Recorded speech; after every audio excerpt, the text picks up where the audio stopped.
ये मैं कुछ टिप दे रहा हूँ कि आप सिंगल पेन ही इस्तेमाल करें, ठीक है। अभी कई बच्चों ने क्या करा कि ब्लू और ब्लैक दोनों लिखा, कोई इशू नहीं है, लेकिन ये यहीं तक सीमित है। और यूनिवर्सिटी में जो कॉपियाँ मिलती हैं जिसमें 32 पन्ने होते हैं, 16 पन्ने मल्टीप्लाई बाई 2 32, तो जो 32 पन्ने अपने एमजेपी आरयू के होते हैं उसमें आप किसी भी रंग से कुछ भी लिख सकते हो। लेकिन वहाँ पर जो आपको कॉपी मिलती है, मैं उस कॉपी का थोड़ा सा ब्यौरा दे दूँ। अगर ये कॉपी की बात करो तो ये कॉपी आपको इस पोजीशन में मिलती है, लेकिन इसके अंदर लाइनें नहीं होती हैं, ये बात याद रखना मेरी, ठीक है। कॉपी जो होती है बिल्कुल ब्लैंक होती है। आपको अपनी राइटिंग की प्रैक्टिस करनी है कि राइटिंग ऐसे ना जाए। और ये होता है क्वेश्चन, इसके बाद पेजेस होंगे 1 2 3, उनको जितना मैक्सिमम आंसर चाहिए उतने पेजेस वो ब्लैंक छोड़ते हैं। इसके अलावा वो पेजेस के बाद तुरंत क्वेश्चन लिख देते हैं, ये ध्यान रखना, ये नियम है। यानी उत्तर लेखन मेंस परीक्षा की कॉपी चाहे आईएएस हो चाहे पीसीएस हो, उसके अंदर आपको क्वेश्चन मिलेगा, उसके बाद 2-3 पन्ने खाली मिलेंगे और पेजेस ब्लैंक होने के बाद में आपको अगला क्वेश्चन मिल जाएगा अगले पेज पर, ये ध्यान रखना, ठीक है। तीसरी टिप क्या है, सबसे इंपॉर्टेंट चीज है, जैसे मैंने आपको क्वेश्चन लिखने के लिए दिया कि आप लिख के लाएं आर्टिकल 19 पे, तो अब आपको ये पता है कि सर आर्टिकल 19 इतनी जगह ले लेगा, ठीक। तो सबसे स्मार्ट तरीका कुछ बच्चों ने अपनाया है कि आप डायग्राम बना सकते हो, 1 का ए, 1 का बी, 1 का सी, मतलब इस तरीके से करते करते आप कोशिश करो कि डायग्राम बना दो।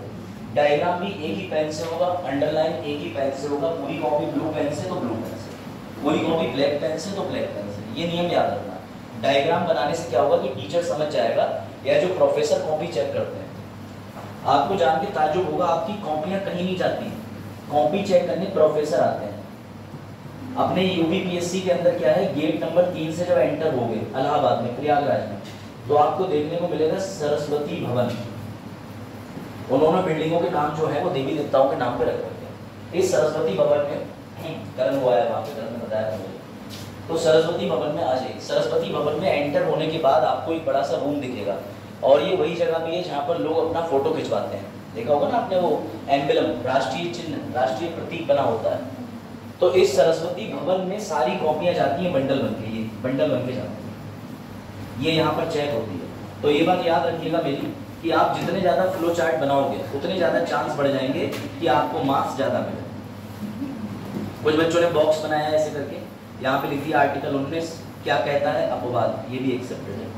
अच्छा एक चीज़ और जो आपने सोची होगी, किसी बच्चे ने ऐसे लिखा है शाह बानो, बाकी सारा हिंदी में लिख दिया, केस पूरा चल जाएगा, एक्सेप्टेड है, कोई दिक्कत नहीं, आप मिक्स लिख सकते हो, आप हिंदी इंग्लिश में लिख सकते हो। अगर आपको जजमेंट का साल याद नहीं है तो मत लिखो, या तो लिखो तो एग्जैक्ट लिखो कि भैया 1984 में मामला हुआ था, 85 में जजमेंट आया, तो आप 84 भी लिख सकते हो, 85 भी। लेकिन अगर आपको नहीं आता और आप सोचो कि मैं तुक्का मार दूँ तो कट जाएगा, तो इसका आपका आधा नंबर चला जाएगा। वो लिखेगा नहीं माइनस, लेकिन देगा नहीं आपको बढ़ती। अभी मान के चलिए उसने सोच रखा है कि 12 नंबर के क्वेश्चन में से अच्छा लिखा है, मैं 6 दे दूँ, फिर वो आपको नंबर देगा 3, 3.5, ऐसे कर देते हैं। पूरे मार्क्स नहीं दिए जाते। अगर क्वेश्चन 12 नंबर का है, कोई क्वेश्चन 8 नंबर का है, तो मैक्सिमम 6 दे देंगे, या बहुत अच्छा है तो 7 दे देंगे। किससे नीचे नहीं जाते 2 नंबर, अब इससे ज़्यादा बुरे हालात भी आधा नंबर भी दे देते हैं। अभी प्रयागराज गया था मैं जुडिशरी की मेंस की कॉपी देखने, आप मेंस की कॉपी अपनी भी देख सकते हैं आरटीआई लगा के। लेकिन हुआ ये कि थोड़ी भ्रष्टाचार की खबरें आई, तो अपने पीसीएस आयोग में मैं कॉपी चेक करने गया था। शायद आपने न्यूज़ में पढ़ा हो कि 50 कॉपियाँ बंडल बदल दी। अगर आपको ऐसे थोड़ा बहुत भी अवेयरनेस हो, तो सभी जितने बच्चों ने इंटरव्यू दिया था, मेंस दिया था, सबको दिखाई गई थी कॉपियाँ। तो मैं अपनी 8 कॉपी देखने गया था, 6 विषय की थी ऑलमोस्ट। सर 8 कैसे, कुछ और भी चीज़ें थी जो देखने को मिली। तो मैंने ये देखा कि क्वेश्चन के बाद में जो आंसर लिखा है मैंने, उसको चेक करने में टीचर ने कहाँ कहाँ पे टिक मारा है, क्या क्या चीज़ें करी है, तो मैं उसी हिसाब से आपकी कॉपी के अंदर चेंजेस करवाता हूँ, ठीक है। तो आपको आंसर राइटिंग में बेनिफिट मिलेगा। आंसर राइटिंग कैसे करनी है मैं समय समय पर बताता रहूँगा। अभी बस मैं आपको हिंट दे रहा हूँ कि अगर आपसे क्वेश्चन पूछा जाए कि शाह बानो जजमेंट लिखिए, तो भी आप लिखेंगे। अगर भविष्य में क्वेश्चन आ जाए कि अनुच्छेद 44 के बारे में लिखिए, ऐसे आ जाता है आजकल यूपीएससी का question, right about article 44 with landmark judgment, यानी कि महत्वपूर्ण वाद के साथ। आ जाओ। अब इसमें आपको भी पता है कि लैंडमार्क जजमेंट कौन सा बनेगा, यही वाला शाहबान वाला। आ जाओ, कुछ चीजें मैं बताता चलूंगा। अभी आपके लिए वही ट्रिक याद रखिएगा कि आपको एक ही पेन यूज करना है आज, ठीक है। आपकी कॉपी मैंने चेक कर दी है, लिस्ट बना ली है मैंने, ठीक है। उसी के हिसाब से बता दूंगा मैंने कितने ग्रेड दिए। अभी किसी को मैं खराब ग्रेड नहीं दूंगा और कॉपी में कटिंग भी मिलेगी, तो टेंशन मत लेना, अभी सीख रहे हो, ठीक है। कम से कम 2 हफ्ते लगातार आंसर राइटिंग करने के बाद समझ पाओगे कि प्रश्न क्या पूछ रहा है, लेकिन छोड़ना मत बीच में, ठीक है। तो कल हम लोगों ने, चलिए लेक्चर शुरू करते हैं। कल हम लोगों ने डीपीएसपी शुरू कर दिया था, मैं वापस से आपको याद करा देता हूँ। अब आप मेरे साथ हेडिंग डाल के नोट्स बनाते चलिएगा। डीपीएसपी के साथ ऐसी लाइन खींचिए और लिखिए कहाँ से लिए गए, तो हेडिंग डाल लीजिए आयरलैंड, ठीक। फिर उसके बाद आयरलैंड में कभी ये प्रश्न पूछा भी जा सकता है एक दिवसीय एग्जाम में कि आयरलैंड ने कहाँ से लिए, तो लिख लीजिए भैया स्पेन से, ठीक है। डीपीएसपी भारत के संविधान में कौन से भाग में आते हैं, इट इज एनश्राइंड इन भाग 4। हाँ, ऐसे लिखते चलिए पॉइंट बाय कौन से अनुच्छेद में, यानी कितने अनुच्छेदों में वर्णित है, तो बेटा आप लिखेंगे वेरी गुड, ठीक है। उसके बाद अगला पॉइंट, ये पॉइंट आपको लिखना बहुत जरूरी है, मैं नोट मेकिंग कराता चलूंगा, ठीक है, क्योंकि अब आप नोट मेकिंग में थोड़ी स्पीड भी बना लेंगे। इनको लिख लीजिए और इसको अलग पेन से लिखिएगा या हाईलाइट कर लीजिएगा। न्यायालय में नहीं ले जा सकते, ठीक। उसके बाद 5वां पॉइंट बहुत इंटरेस्टिंग है, इसको लिख लीजिए। क्या ये राज्य पर बाध्यकारी है, सरकार पर? हाँ, राज्य पर बाध्यकारी। इतने लिखिए 6 पॉइंट, 5 हुए ना, 5 लिख लीजिए। क्या हुआ चिंता था, बैठ गए, कोई नहीं, चला जाएगा, चला जाएगा। पंखे में चलाने के बाद उधर क्या होगा बेटा, यही होता है। और लगाओ 3 क्लास है। हाँ हाँ, सही क्वेश्चन, अधिनियम की ये ऐसा है। हाँ भाई लिखे 5 पॉइंट। 6वां पॉइंट और लिखो, राज्य पर बाध्यकारी है, ठीक है। सबसे बड़ा पॉइंट यही है, इसको मैं दूसरे कलर के पेन से लिख दे रहा हूँ, संसाधन पर बेस्ड, यानी संसाधन पर निर्भर।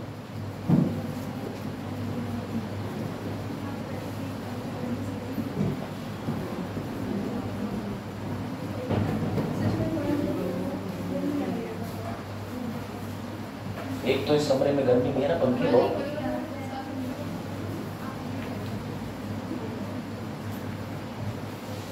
नोट मेकिंग करते चलिए, मैं आपको नोट्स बनाऊंगा, थोड़ा टाइम दे देके नोट्स भी लिखवाता चलूंगा बीच में, ठीक है। क्योंकि आपके नोट्स आप इसलिए बनाइए तो आपको आसानी हो जाएगी। मैं आपको देखिए पीडीएफ प्रोवाइड करूंगा, लेकिन मैं आपको जो अपनी तरफ से कंटेंट प्रोवाइड करूंगा उससे पहले आप अपने कंटेंट से मैच करिए। आपको नोट बनाना आना चाहिए। मेरी पीडीएफ ले लेंगे, उसके बाद पढ़ेंगे, आपको इतनी ज्यादा कनेक्टिविटी नहीं होगी। और चिंता मत कीजिए, करीब 163 पन्नों में पूरी पॉलिटी खत्म करके मैंने अपने नोट्स बनाए 3 साल के अध्ययन में, तो वो आपको मिल जाएंगे हिंदी और अंग्रेजी में जब पूरा कोर्स अपना खत्म होगा, तो इसकी चिंता मत कीजिए। फिर उससे आपका रिवीजन चलता रहेगा। 80 पन्नों में है ये, 80 दूनी 160, वही 81 पन्नों में। अरे ध्यान मत दो, नहीं गिर नहीं गया, मुझे चिंता इसकी हो रही है कि इसके परवर डैमेज हो जाएंगे, मतलब ये फिर मर ही जाएगा, मरा हो जाएगा। अब ये पंखा बंद कर दिया तो तुम लोग एक बार बेहोश हो जाओगे।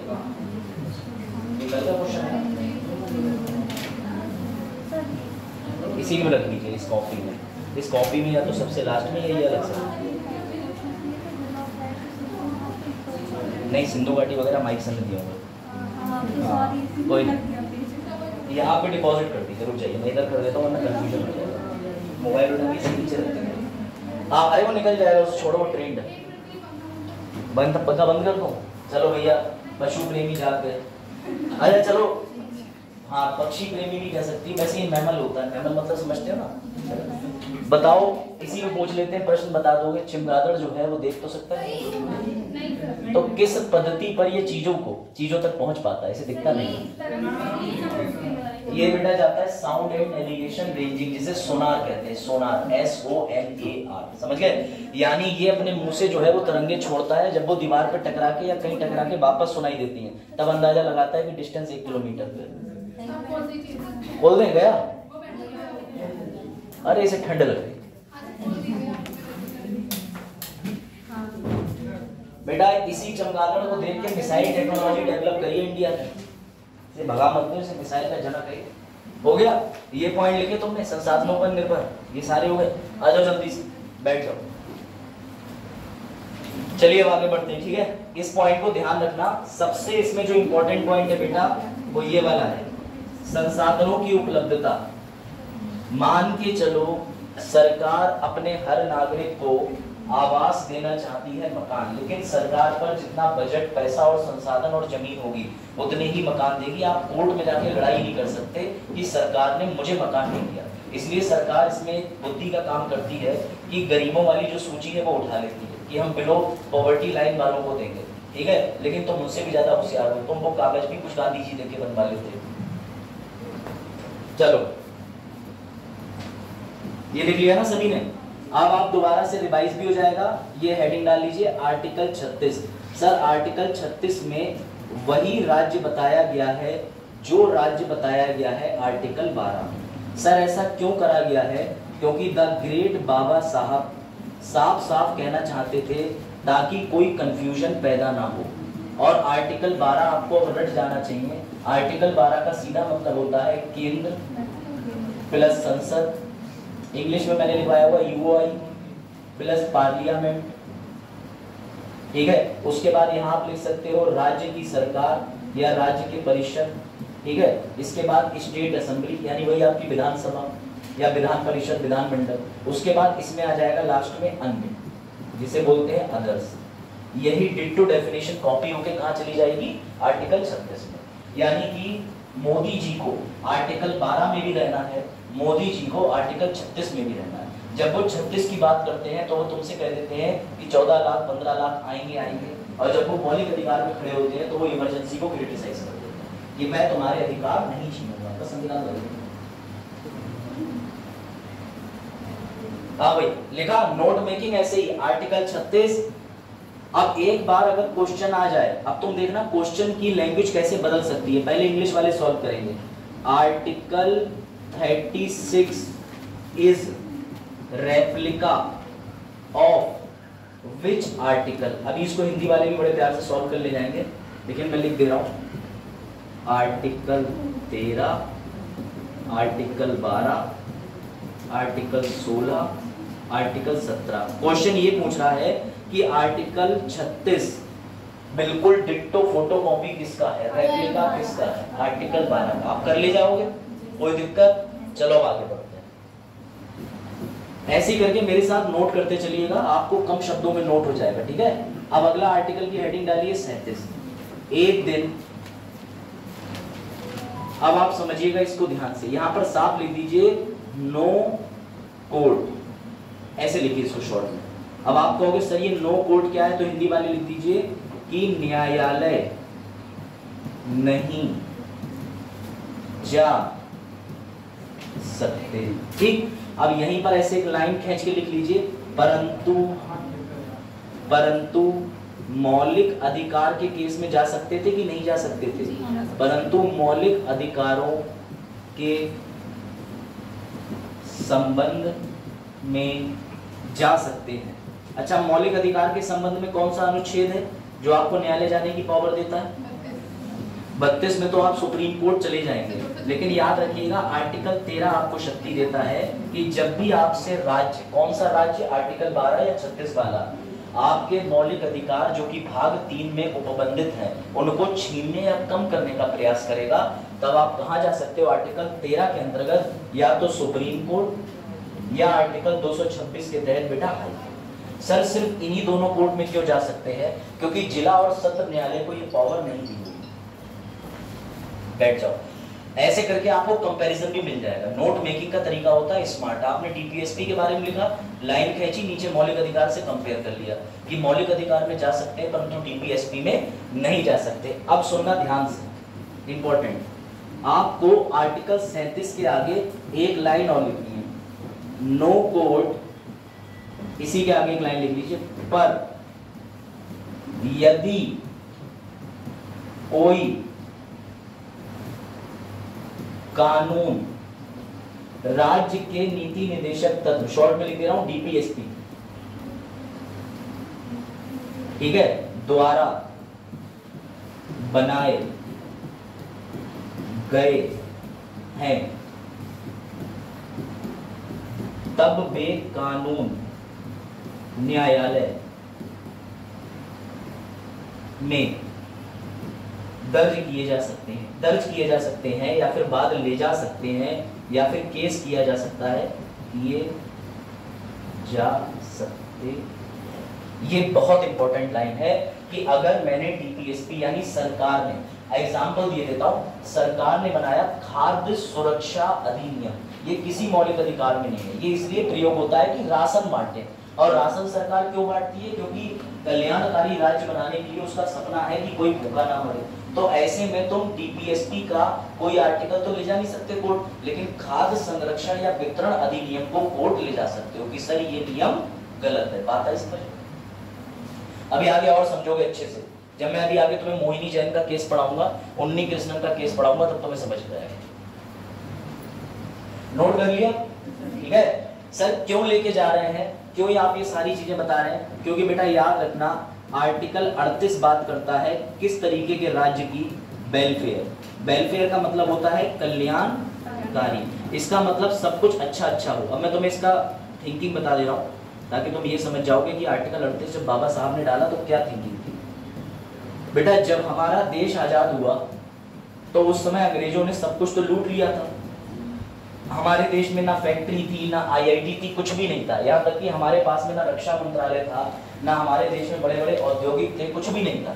तो बेटा बाबा साहब ने आर्टिकल 38 ये सोच के डाला कि जैसे जैसे देश की सरकार के पास पैसे की उपलब्धता होती रहेगी, मनी आता रहेगा, उपलब्ध होता रहेगा, वैसे वैसे सरकार आगे चल के क्या करती रहेगी, डेवलपमेंट। इसीलिए आर्टिकल 38 को किसमें डाला, डीपीएसपी में, क्योंकि डीपीएसपी ये कहता है कि अगर संसाधन सरकार के पास उपलब्ध है तो करो और नहीं उपलब्ध है तो मत करो। अब समझे बात?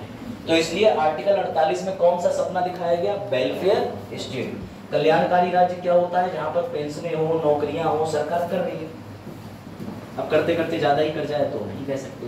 अब ध्यान से सुनना, आर्टिकल 38 के 1 में तो यही लिखा हुआ है कि ऐसा राज्य बनाएंगे जो राज्य कल्याणकारी होगा।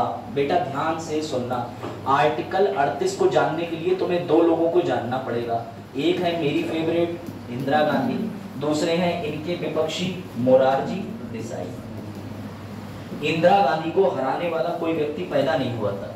Indira Gandhi was one of the सबसे तानाशाह भी थी। अगर तुम्हें भी मोदी जी तानाशाह लिखते हैं तो मोदी जी ऐसे हैं कि अगर इंदिरा जिंदा होती तो कहती बेटा जाओ खेलो। सच बता रहा हूं मैं आपको, इन्होंने इमरजेंसी के दौरान पुरुषों की नसबंदी करा दी थी, सरकारी नौकरी जारी रखनी है, नसबंदी करवाओ। ये जो चाहती थी वो करती थी। इन्होंने इतने बड़े संशोधन करे कि जब 21 महीने का आपातकाल का पीरियड चल रहा था तो इंदिरा गांधी जी ने 42वां संशोधन पास करा 1976 में। बेटा ये संशोधन के अंदर इतने बदलाव किए कि इसे अपने आप में बोला जाता है मिनी कॉन्स्टिट्यूशन। इन्होंने इतने बदलाव कर दिए कि प्राइम मिनिस्टर के पद को इतना ज्यादा मजबूत और महत्वपूर्ण कर दिया कि राष्ट्रपति उसकी सोच से बाध्य हो गए। आज भी बाध्य है, मंत्रिमंडल की सोच से बाध्य है, लेकिन मंत्रिमंडल की हेड कौन होती है, पीएम होता है। तो बेटा इंदिरा गांधी से ज्यादा खतरनाक कोई था ही नहीं। इंदिरा गांधी जी चुनाव जीतती कैसे थी, तो बेटा ये चुनाव ऐसे जीतती थी, इनका एक नारा बहुत अच्छा था,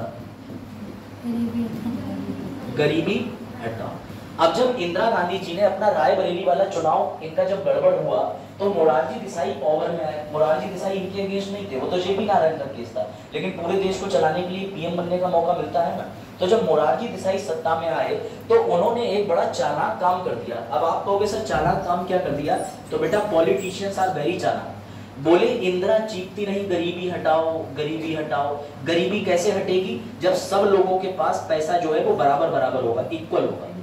बोले इंदिरा जी तो कुछ कर नहीं पाई, रुको मैं करूंगा। बेटा इस चालाक आदमी ने संविधान में 44वां संविधान संशोधन कर दिया, क्योंकि 78 में इनकी सरकार आ गई थी और इन्होंने 48(2) के अंदर साफ साफ लिख दिया कि हम देश में असमानताओं को कम करेंगे। और कैसे कम करेंगे? कि कोई भी व्यक्ति, व्यापारी, कंपनी, फैक्ट्री ऐसा पैसा अपने पास जमा करके बैठी है, वो सारे पैसे पे हम डालेंगे टैक्स की रेट। समझे बात को? तो मोरारजी देसाई ने अपनी सरकार बनी रहे या आगे चल के इनकी सरकार ये कहे कि देखो असल गरीबी हमने हटाई है, अमीरों का पैसा छीन के बांट दिया गरीबों में, हम रॉबिन हुड हैं। तो इसके लिए इन्होंने 44वां संविधान संशोधन करके क्या डाला? आर्टिकल 38 के अंदर सेकंड क्लॉज। अब आई बात समझ में?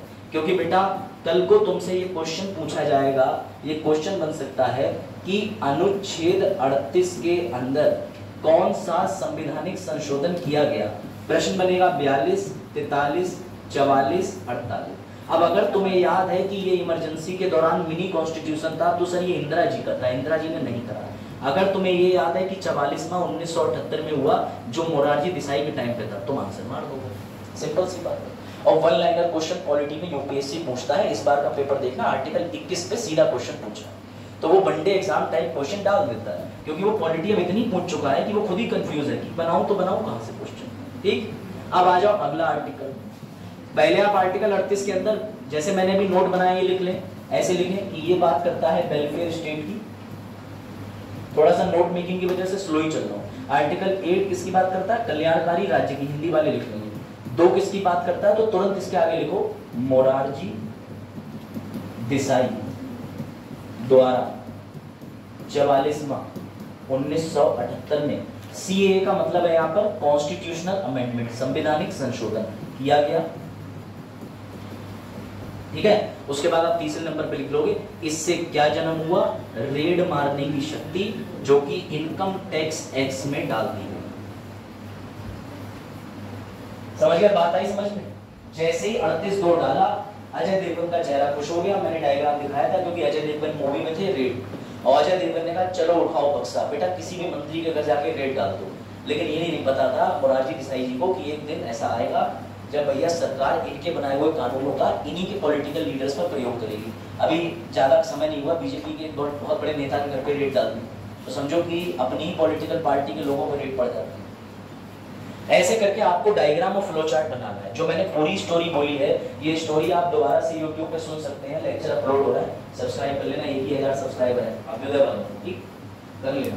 उसके बाद में दूसरी बात क्या है कि आप जो मेरी ये चीज सुन रहे हैं, अब यहाँ पे तो आप लोग कुछ आपको याद नहीं भी रह पाता है, तो मैं रिवीजन भी कराऊंगा, और जो मेरे नोट्स मिलेंगे PDF, उसमें आपको ये स्टोरी मिलेगी। ठीक है, मतलब इस स्टोरी को मैंने संक्षिप्त में लिखा हुआ होगा, तो आपको आसानी हो जाएगी। ठीक है, हाँ चलो बढ़े आगे। कोई दिक्कत, कोई समस्या? आगे बढ़े, चलो भैया हेडिंग डालो आर्टिकल 39। आर्टिकल 39 के अंदर कई क्लॉज हैं, ABCDEF। ठीक, इसके अंदर भी कई सारे क्लॉज हैं, लेकिन मैं सारे क्लॉजेस को एक बाय एक तो मैं धागे की तरह खोल करके पढ़ाऊंगा। याद रखना, DPSP का मतलब है संविधान का अधूरा खाप, जो मौलिक अधिकार के बराबर शक्तियां इसलिए नहीं रखता क्योंकि ये नियत पे बेस्ड है कि सरकारों के पास पैसा होगा तो वो राज्य का विकास करेगी, पैसा नहीं होगा तो नहीं करेगी। तुम जाके उन पे फिंगर नहीं पुट कर सकते कि आज हम अमेरिका क्यों नहीं है। समझ में आई बात? क्यों? क्योंकि हमारे पास उतने संसाधन नहीं है। लेकिन तुम ये उंगली उठा सकते हो मौलिक अधिकार के तहत जाके कि अमेरिका में पुरुष और महिला बराबर है, भारत में क्यों नहीं है? क्योंकि इसमें तो नियत दिख रही है ना साफ साफ। चलो तो भैया आर्टिकल 39 में हम लोग एंट्री करने जा रहे हैं। शाहबानो जजमेंट में किसी को कोई दिक्कत? पुराने किसी सेक्शन में? मैं सोच रहा हूँ सारे उठा करके तो मैं रिवाइज भी करा दिए जाएंगे एक बार। हाँ संडे को क्लास से आप रिवाइज करा दीजिएगा। हाँ संडे को ये लोग क्लास रखना है, तो संडे को हम लोग क्लास करेंगे इस बार। कल है, बाकी अभी टाइम बाइम अपडेट हो जाएगा, देखते हैं क्या सीन रहता है। असल में माइक सर की तबीयत भी खराब है, तो हो सकता है शायद एक ही क्लास होता है। खैर उसकी चिंता मत करो, ठीक है, वो मैं बता दूँ। हाँ भैया आर्टिकल 39 आ जाओ। कहाँ चलेगा तो गंदी राइटिंग। हाँ ये रहा, ये सारे आपको जो मुझे पढ़ाने हैं ना, इससे अभी मैं वर्तमान कंडीशन लिंक करूंगा, इसलिए लेके आया हूँ। इतना लिखना मेरा लिए संभव नहीं। राज्य द्वारा अपनाए जाने वाली नीति, क्योंकि इसका नाम ही क्या है डीपीएसपी का, डायरेक्टिव प्रिंसिपल स्टेट पॉलिसी, राज्य के नीति निर्देशन, नीति मतलब पॉलिसी, ये पॉलिसी बनाएगा। पहली पॉलिसी सुनना, जो नागरिकों के लिए पुरुष और महिलाओं को समान रूप से आजीविका के पर्याप्त साधन का अधिकार होगा। अब आप में से हो सकता है कुछ लोग सोचे नहीं सर औरतों की तनख्वाह ज्यादा हो गई है, कहीं पुरुषों की तनख्वाह ज्यादा है। बेटा यहाँ पे शब्द पढ़ो, आजीविका के पर्याप्त साधन का अधिकार है, इसका मतलब समझना। अगर यहाँ पर ईशा बीए करने जाती है तो क्या यहाँ पे करण को बीए करने का अधिकार नहीं है? बेटा जितना अधिकार बीए करने का ईशा को है उतना ही अधिकार करण को भी है। ऐसा कोई कोर्स नहीं है भारत में जो पुरुष एनरोलमेंट हो सकते हो और महिला एनरोल ना हो सकती हो। तो अनुच्छेद 39 साफ साफ कहता है कि पुरुष और महिलाओं के बीच में सामान्य पैसा कमाने का, शिक्षा लेने का, परवरिश का अवसर बराबर देना। समझ में आ गई? यहाँ अवसर की समानता की बात हो रही है, अवसर की समानता, अपॉर्चुनिटी। एग्जाम्पल अभ्युदय में लड़का और लड़की दोनों बैठे हो तो भैया ये अवसर की समानता है। हम तुम्हें डीएम नहीं बना रहे, लेकिन डीएम बनने के लिए सामान्य शिक्षा सबसे बेहतरीन टीचर के माध्यम से, जो कि मैं हूँ, तो ये सब सारी चीजें बराबर दी जा रही है। ठीक है, उसके बाद दूसरा ये आया सबसे इंपॉर्टेंट पॉइंट जो तुम्हारे दिमाग की थोड़ी देर तो हिला देगा, वो ये है बी और सी। बेटा बी में लिखा है कि सरकार समानता लाएगी, नीति बनाएगी, लेकिन किसी एक कंपनी के पास में स्वामित्व नहीं होना चाहिए। अब तुम कहोगे सर किसी एक कंपनी का मतलब क्या है? तो लो भैया समझो, कितने लोग जियो के टैरिफ बनने की समस्या से परेशान हो। आप में से कई लोग जो है उन्होंने ये तक वीडियो बना के कह दिया या ऑडियंस ने कि अब जियो ने क्या कर लिया है, मोनोपोली। नहीं कर सकता, नहीं कर सकता। जिस दिन ऐसा कोई प्रोडक्ट भारत में रहेगा जिसकी अपनी मोनोपोली होगी और वो भारतीय ब्रांड होगा, ध्यान से सुनना, भारतीय ब्रांड होगा, सरकार उसके अगेंस्ट में दूसरा ब्रांड लाके खड़ा करेगी।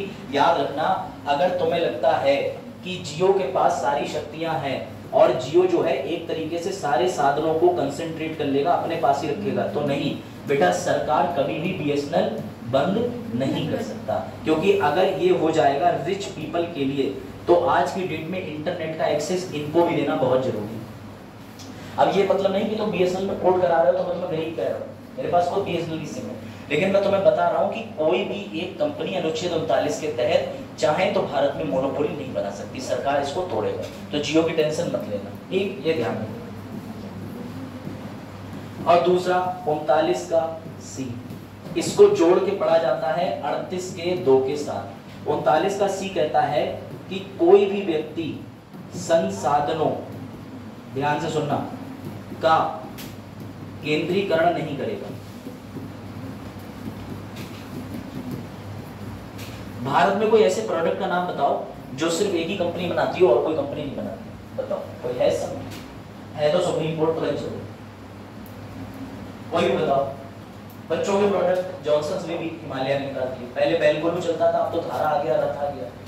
घर में स्विच में देखोगे तो हेवल्स के चलते हैं, बहुत सारी कंपनियों के आते हैं, पेट्रोल पंप की 2 कंपनियां। ऐसी कोई भी चीज बता दो जो किसी एक के पास हो। अब ये मत कहना सर न्यूक्लियर पावर, यहाँ तक कि बत्ती बनाने का अधिकार, बेटा ये तो राज्य के पास है ना, तो मोनोपोली नहीं, इसलिए तुम्हें सस्ती बत्ती मिल रही है, इलेक्ट्रिसिटी। लेकिन रिलायंस बड़े बड़े शहरों में अपनी बत्ती भी बना के बेच रही है, ये भी मैं तुम्हें बता दूं। आर्टिकल 39 का भाग सी कहता है कि कोई भी संसाधन भारत के अंदर किसी एक के पास केंद्रीकृत नहीं रहेंगे। सरकार कोशिश करेगी कि संसाधन, क्योंकि अगर कोई एक ही व्यक्ति उस बिजनेस को होल्ड कर लेगा, जैसे मोटरसाइकिल की एक ही कंपनी हो तो वो मोटरसाइकिल बेचे 3.25 लाख की खरीदनी पड़ेगी, लेकिन बाइकों की कई कंपनी है। इसकी वजह से क्या होता है कि संसाधनों का केंद्रीकरण नहीं हो पाता। समझने वाला पॉइंट। चलो, सिर्फ आर्टिकल 39 बोरिंग है, इसके बाद 40 बड़ा इंटरेस्टिंग है। अगला पढ़ो, ये वाला, श्रमिकों, पुरुषों, महिलाओं के स्वास्थ्य, ताकत और बच्चों की कोमल उम्र का दुरुपयोग नहीं किया जाता है। सरकार ऐसा कोई नियम नहीं बनाएगी, डीपीएसपी उसको रोकता है जो बच्चों के लिए दुरुपयोग हो जाए या गलत हो जाए।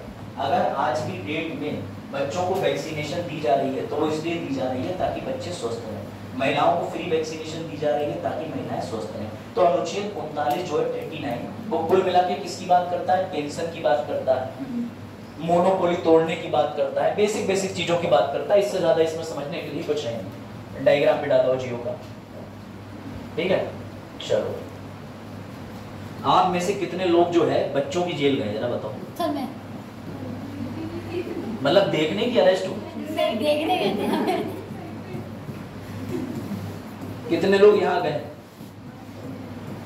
किसी ने सुना ये क्या है? आप कौन से वाले में गई थी? सर वो जो बरेली में है। हाँ बरेली में, सही जगह पे थी। और कोई? मैं तुम्हें काम की बात बता रहा हूँ, आर्टिकल 39 ताकि तुम्हारे दिमाग में बैठ जाए। आर्टिकल 39 कहता है कल्याणकारी राज्य बनाओ। तो बेटा याद रखना, अगर कोई बच्चा अपराध कर देता है तो याद रखना आर्टिकल 39 के तहत ही ये लिखा हुआ है कि हमें हर तरीके से बच्चे की स्वास्थ्य और बेहतर विकास के लिए बाल सुधार गृह बनाए जाएंगे। इसी का फायदा उठाया गया इस वाले केस में।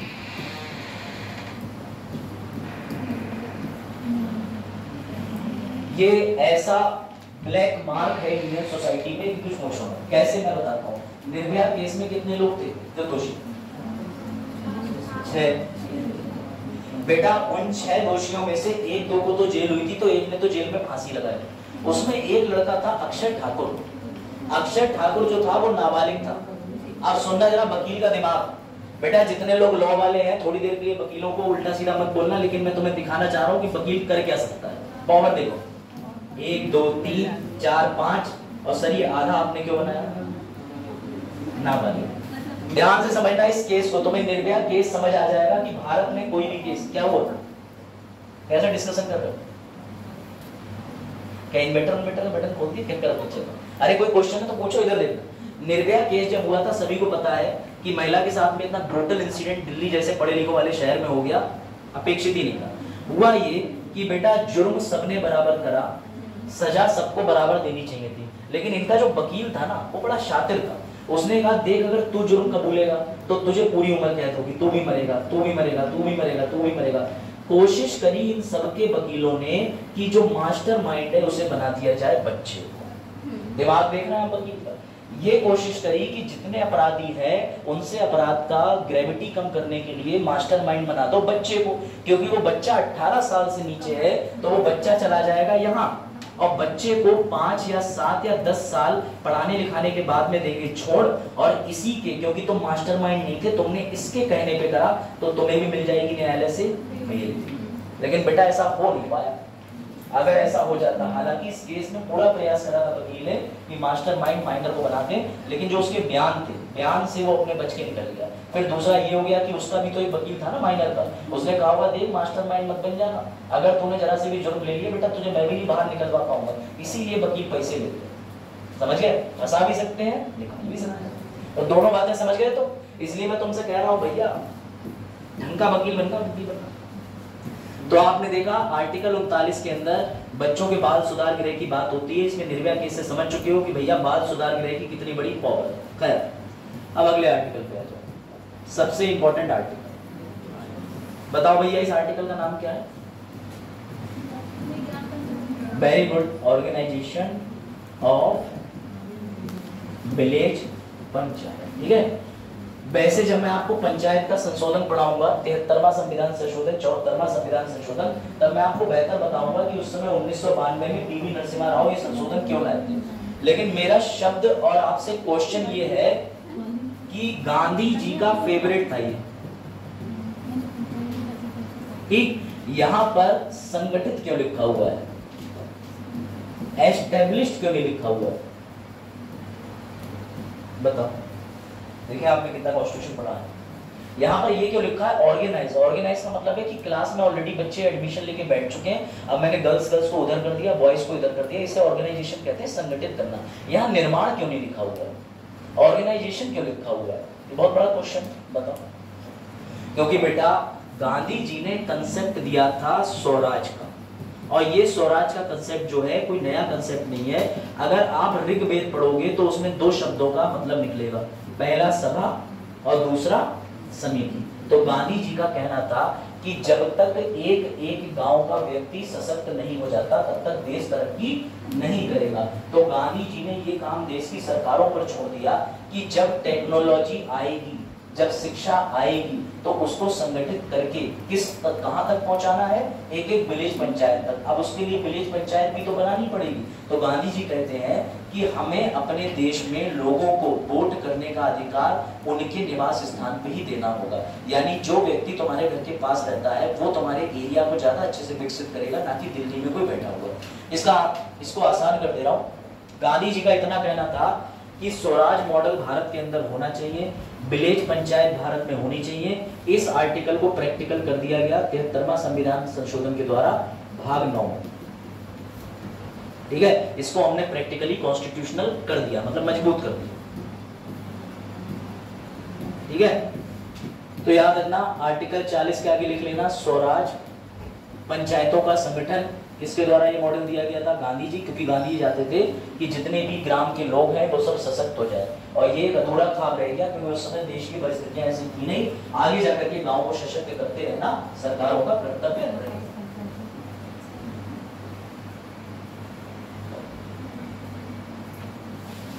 ठीक है, अब चलो आर्टिकल 41, 42, 43 पढ़ते हैं, फिर नोटबंदी, शराबबंदी सब पे आ जाएंगे।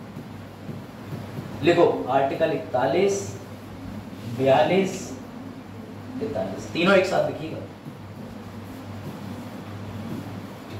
सब जो लिखवा रहे हो, क्योंकि बेटा इसमें आता है शिक्षा, वर्क,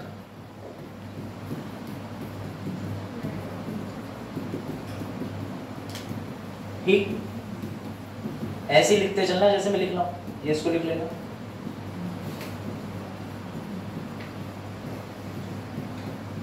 लिखो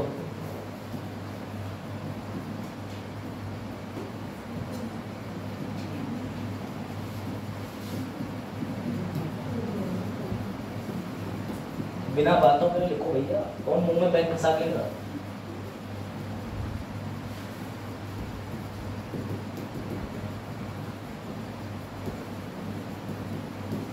ये लिखो तीनों, लिखो ताकि आपको याद मिले। आर्टिकल 41, 42, 43 एक ही चीज की बात करते हैं, घूम फिर। और ये आपने पढ़ा होगा कि डीपीएसपी का विभाजन, कुछ कहते हैं कि ये सोशियोलॉजिकल है, सोशल है, कुछ कहते हैं गार्डियन है, कुछ कहते हैं लिबरल है। वो आप अपने आप अंतर निकाल लोगे, मैं आगे लेके आ रहा हूँ। ठीक है, लेकिन लिखिए इस चीज को। हर आर्टिकल में कोई ना कोई कीवर्ड होता है, जिसे कहते हैं कुंजी शब्द या जिसे कहते हैं महत्वपूर्ण शब्द। मैंने हर आर्टिकल के कुंजी शब्द याद कर रखे हैं और यही पूरे आर्टिकल के अंदर मतलब निकल के आता है। यही आपको भी याद करना है नोट्स बना के, यही आपकी कॉपी में होना चाहिए। ठीक है, चलो भाई पहले इसको डील करते हैं। ये क्या कहता है, सुनना जरा ध्यान से। ये कहता है कि राज्य का कर्तव्य होगा, कर्तव्य होगा है नहीं, कि वो क्या करे, शिक्षा प्रदान करे, काम प्रदान करे और लोक सहयोग करे। सर कैसे करता है तो समझना, शिक्षा प्रदान करने के लिए 1 से 5 तक विद्यालय बनवाए, 5 से 8 तक विद्यालय बनवाए, सरकारी कॉलेज बनवाए। बना रही है सरकार, बना रही है। क्या पूरे भारत में प्राइवेट स्कूल हर जगह है, मतलब सरकारी स्कूल? सर नहीं है, क्योंकि क्या नहीं है सरकार के पास, धन और उपलब्धता संसाधन की। अगला कार्य, अब इसमें ध्यान रखना, सरकार चला रही है मनरेगा। क्यों चला रही है? क्योंकि ये जो राज्य की डीपीएसपी है, ये उससे कहते हैं कि सरकार पे एक और दायित्व है कि लोगों को पर्याप्त आजीविका देना। चल रही है मनरेगा। एक न्यूनतम आय भी तय है कि आपको इससे कम पे लेबरी का चार्ज नहीं मिलेगा। ये कहां से निकल के आया सिद्धांत? अनुच्छेद 41 से। और सुनो, पब्लिक असिस्टेंट्स, जरा ये बताओ, अब तुम स्कॉलरशिप जो भरते हो वो वेबसाइट से ऑनलाइन भरते हो कि पर्चा जमा करते हो जाते? भाई ऑनलाइन करने के बाद सारे डॉक्यूमेंट लगा के तो कॉलेज जाते होंगे। अब ज्यादातर आपके पास में कोई गवर्नमेंट नौकरी का फॉर्म आता है, वो किस माध्यम से आता है? तो बस ये रहा पब्लिक असिस्टेंट। सरकार ने अनुच्छेद 41 में दायित्व है कि ज्यादा से ज्यादा चीजों को लोगों के लिए आसान कर दो, मजदूरों के लिए बेहतर कार्य की सुविधाएं दे दो। तो मनरेगा आ गया, एक न्यूनतम दर निर्धारित कर दो, शिक्षा को भी घर घर तक पहुंचा दो। ये आर्टिकल इतनी बात कहता है। अभी इसमें और चीजें जोड़ेंगे, मजा आएगा समझना। आर्टिकल 42 सिर्फ महिलाओं के लिए। ये कहता है कि कोई भी महिला शादी करने के बाद 26 सप्ताह की छुट्टी पे जा सकती है विद पे। अगर कोई महिला गर्भवती होती है तो वो गर्भवती जिस दौरान हुई है उस दौरान उसे 8 हफ्ते की छुट्टी मिलेगी। बाद में शिशु के जन्म होने के बाद भी बची हुई छुट्टी ले सकती है, लेकिन तनख्वाह नहीं कटेगी। बेटा इस बात का खामियाजा भुगतना पड़ रहा है गूगल को। गूगल ने जो अपना प्लांट लगा रखा है दक्षिण भारत में, वहां उसने अभी एक नियमावली निकाली जिसका विरोध हो गया, और जिसका इतना विरोध हो गया कि गूगल को लेने के देने पड़े। कैसे? गूगल ने नियम निकाला कि हमारे यहाँ जो वैकेंसी निकली है वो सिर्फ लड़कों की है, हम लड़कियों को लेंगे ही। जब उससे पूछा गया क्यों, बोले ज्यादातर तो महिलाएं गर्भवती हो जाती है, नौकरी ज्वाइन करती है, फिर हम इन्हें 26 हफ्ते जो है वो पैसा देते हैं। ये अधिकार है, लोग थोड़ी ना दोगे कि तुम बच्चा ही मत पैदा करो, करेंगे। उसके बाद अगला, लड़कियों को शाम को शिफ्ट करने में दिक्कत। दूसरी बात ये पैसा बराबर देना है। तीसरी बात क्या है कि लड़कियों की प्रोडक्टिविटी, हमारे जो मजदूर हैं उनके हिसाब से स्किल उनकी काफी कम डेवलप होती है, ज्यादा काम करना पड़ता है, और ये जो महिला एम्प्लॉय है ये आसानी से मिलती नहीं। तो गूगल को इसको लेके बड़ा क्रिटिसाइज हुआ, क्योंकि ये गूगल में जितनी महिलाएं काम कर रही थी वो मैटरनिटी रिलीफ मांग रही थी, लेकिन ऐसा सरकारी नौकरी में नहीं है। अगर आप सरकारी नौकरी कर रहे हैं या इनफैक्ट प्राइवेट भी नौकरी कर रहे हैं तो आपको 26 सप्ताह की कंपलसरी छुट्टी मिलेगी। ये महिलाओं के लिए है, सिर्फ पुरुष को सुना, तुम्हें कोई छुट्टी नहीं मिलेगी, बहु देख रेख करने के लिए भी छुट्टी नहीं मिलेगी, जो ध्यान रखना, ठीक है। तो भैया 26 सप्ताह की जो छुट्टी मिलेगी वो किसको मिलेगी? सिर्फ महिलाओं को, और उन महिलाओं को जो शादी करने के बाद गर्भवती हुई है, ठीक है। नहीं अच्छा नहीं, चलो। तो याद रखना आर्टिकल 42 किसकी बात करता है? मातृत्व, मैटरनिटी की। इसमें कितनी लीव मिलती है सर? 26 वीक्स की। सर अभी आपने थोड़ी देर पहले बताया कि आर्टिकल डीपीएसपी का भारत के अंदर डायरेक्टली लागू नहीं किया जा सकता। बिल्कुल सही बात है, मौलिक अधिकार डायरेक्टली लागू हो सकता है, लेकिन अगर तुम्हें महिलाओं को ये छुट्टी प्रदान करनी है तो मजबूरी में इंडिया के अंदर बनाना पड़ा 1961 मैटरनिटी रिलीफ एक्ट। याद रखना बच्चों, कोई भी डीपीएसपी डायरेक्टली लागू नहीं होती। मजदूरों को सामान्य आय देनी है, मनरेगा अधिनियम, स्कूल खोलने हैं, शिक्षा का अधिकार अधिनियम, लोगों की मदद करनी है, IT act, information technology act, जो सारी वेबसाइटों को नियंत्रित करेगा। बात आई? तो ये नियम याद रखना, डीपीएसपी को सरकार लागू कर सकती है विधि बना के। बोलोगे याद रहेगा।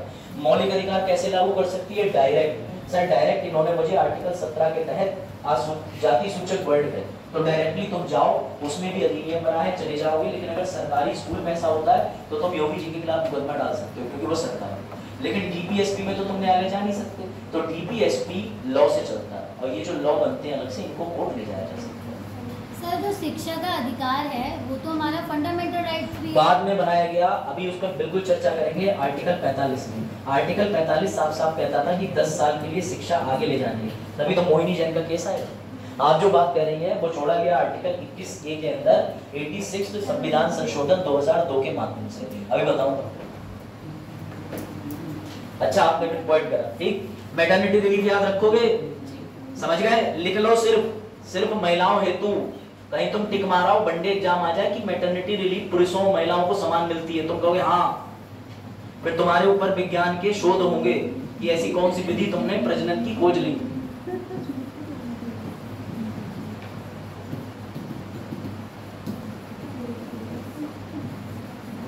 ठीक है, ये ध्यान रखना।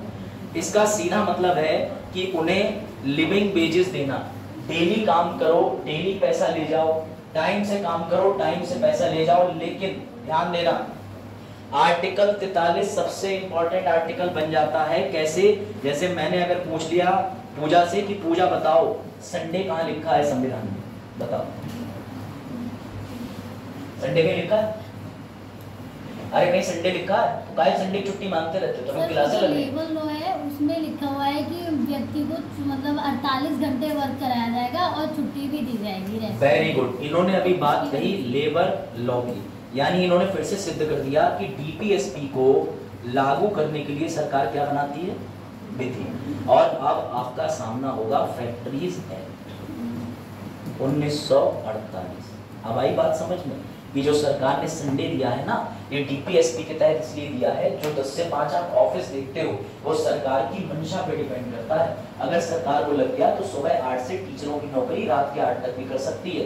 कैसे कर रही है? उनके लिए प्रेरणा ऐप निकाल दी, हाजिरी दर्ज करो, शिक्षक रजिस्टर बना दिया। क्यों बना दिया? क्योंकि अनुच्छेद 43 के अंदर हम तुम्हें सैलरी तो देंगे, लेकिन सैलरी के साथ साथ में भैया सुविधाओं में कटौती और बढ़ोतरी भी करेंगे। अगली चीज कितने लोगों ने सुना है कि उनकी मम्मी की सैलरी बढ़ गई? तो भैया जो तुम्हारी मम्मी की सैलरी बढ़ी उसमें ये जुड़ जाता है,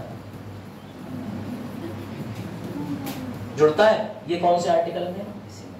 अब समझे बात को। महंगाई भत्ता आर्टिकल 43। इस समय कौन सा महंगाई भत्ता आयोग है, कौन से नंबर का चल रहा है? पहला, दूसरा, तीसरा, चौथा, छठा, सातवां, आठवां, कौन सा? Very good. और ये 3-3 साल ले लेता है, 4-4 साल ले लेता है। क्यों? क्योंकि ये टीपीएसपी में आता है। तुम न्यायालय को जाके बात नहीं कर सकते, न्यायालय में जाके मुकदमा नहीं डाल सकते। उन्हें लगेगा 4 साल में महंगाई बढ़ रही है, 4 साल बाद बढ़ाएंगे, 5 साल बाद लगेगा, 5 साल, 8 साल लगने वाला है। सही है बेटा, तभी तो मैं नए मोबाइल कैसे आ रहा है, ये बोल दो। हाँ समझ गए, ये बात आई समझ में? चलो अब लिखो आर्टिकल 44 और उसके आगे लिख दो सर पढ़ा चुके कई बार, ठीक? क्योंकि ये तो हमने अच्छे से कर लिया, यूसीसी बोलते हैं इसे। भारत में ऐसा कौन सा राज्य है जहाँ समान नागरिक संहिता लागू है? अगर किसी ने गोवा बोला तो फांसी का फंदा, सीधी बात। क्योंकि गोवा में पोर्टुगीज सिविल कोड लागू है, ना कि यूसीसी लागू है। और गोवा के अंदर पोर्टुगीज जो कोड है वो बड़ा बेकार, उसका कोई सेंस नहीं बनता। उत्तराखंड ने लागू कर दिया था। अच्छा, क्या उत्तर प्रदेश चाहे तो लागू कर सकता है? हाँ, लेकिन क्यों नहीं कर रहा है? क्यों नहीं कर रहा? हाँ वेरी गुड, वेरी गुड। लेकिन ये बात इंटरव्यू में मत बोल देना, ठीक है? क्योंकि उत्तर प्रदेश की आबादी है 24 करोड़, ज्यादा वैरायटी यही लेते हैं। और दूसरी बात ये कि जितने भी ज्यादातर मुस्लिम मेजोरिटी के लोग भी हैं वो दक्षिण भारत के बाद नॉर्थ के रीजन में, यूपी में ही ज्यादा पाए जाते हैं। तो ध्यान रखना, इस वजह से यूसीसी लागू करने में धार्मिक हिंसा होने के भी मामले बन सकते हैं, इतनी बड़ी आबादी को मैनेज करना, ठीक है? अगला लिखो भैया आर्टिकल 45, सबसे प्यारा आर्टिकल।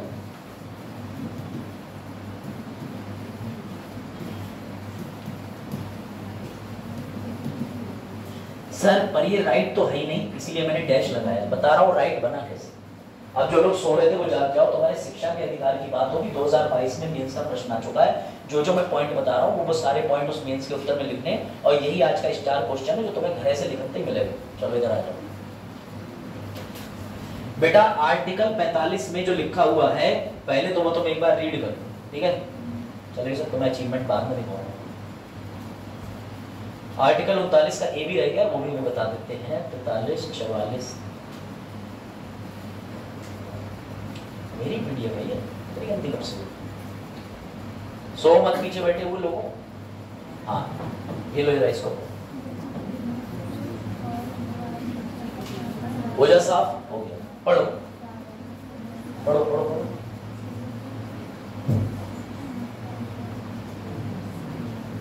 बच्चों के लिए मुफ्त और अनिवार्य शिक्षा का प्रावधान। राज्य इस संविधान के प्रारंभ से 10 साल की अवधि के भीतर सभी बच्चों के लिए 14 वर्ष की आयु पूरी होने तक क्या कर देगा? मुफ्त और अनिवार्य शिक्षा।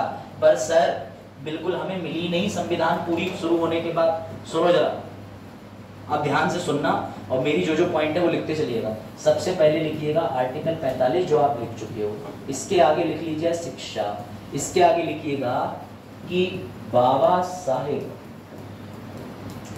सारे डीपीएसपी जितने भी हैं, फिर चाहे वो 36 से लेके 51 तक हो, किसी भी आर्टिकल के अंदर समय मेंशन नहीं है। समय सिर्फ किसमें दिया है? इसमें 10 साल। इसका क्या अर्थ निकलता है बताओ?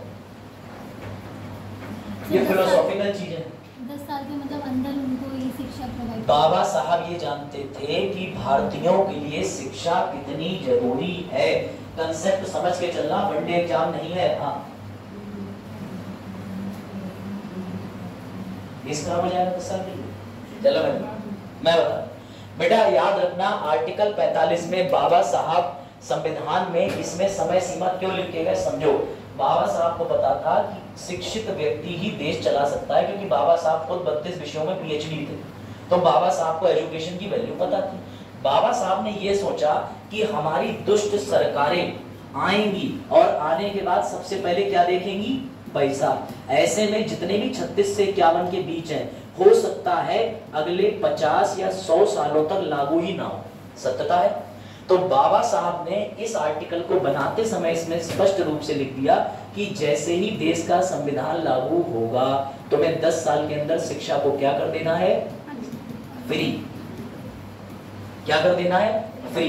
अब समझना मेरी बात बहुत ध्यान से, कंसेप्ट समझ गए कि बाबा साहब ने यहाँ 10 साल क्यों लिखा, बाकी किसी आर्टिकल में 10 साल क्यों नहीं लिखा। अगर आपको ये चीज समझ नहीं आ रही है तो आप इसका उत्तर मेंस में नहीं लिख पाओगे। आर्टिकल 45 में सर शिक्षा की बात हुई है, लेकिन उसमें अवधि लिखी है 10 वर्ष। ऐसा क्यों बाबा साहब ने कहा? क्योंकि बाबा साहब ने कहा कि देश हर चीज के लिए रुक सकता है, एक पते को इलाज के लिए भी रुक जाएगा, लेकिन शिक्षा के लिए देश नहीं रुकना चाहिए। शिक्षित व्यक्ति देश का निर्माण करता है। तो बेटा बाबा साहब ने आर्टिकल 45 में समय सीमा कितनी डाल दी थी? 10 साल। अब सुनना ध्यान से, ये 10 साल और आर्टिकल 45 अभी मैं बिल्कुल नहीं छोड़ूंगा। अब मैं टच करूंगा आर्टिकल 21 और एक केस का नाम लिखो, मेनका गांधी वर्सेस भारत संघ 1978। लिखो फटाक से। अब तुम्हें कनेक्शन समझ आएगा, क्योंकि अभी मैंने थोड़ी देर पहले एक बात बोली थी, उसको मैं दोबारा नहीं बोल करूंगा। आज का जुकाम वहां ज्यादा चला है, तुम लोग आइसक्रीम खाते रहो, नहीं गायब के लिए परेशान। लिखो, अगर उंगलियां हैं तो लिखो, नहीं है तो पैर की उंगलियों से लिखो।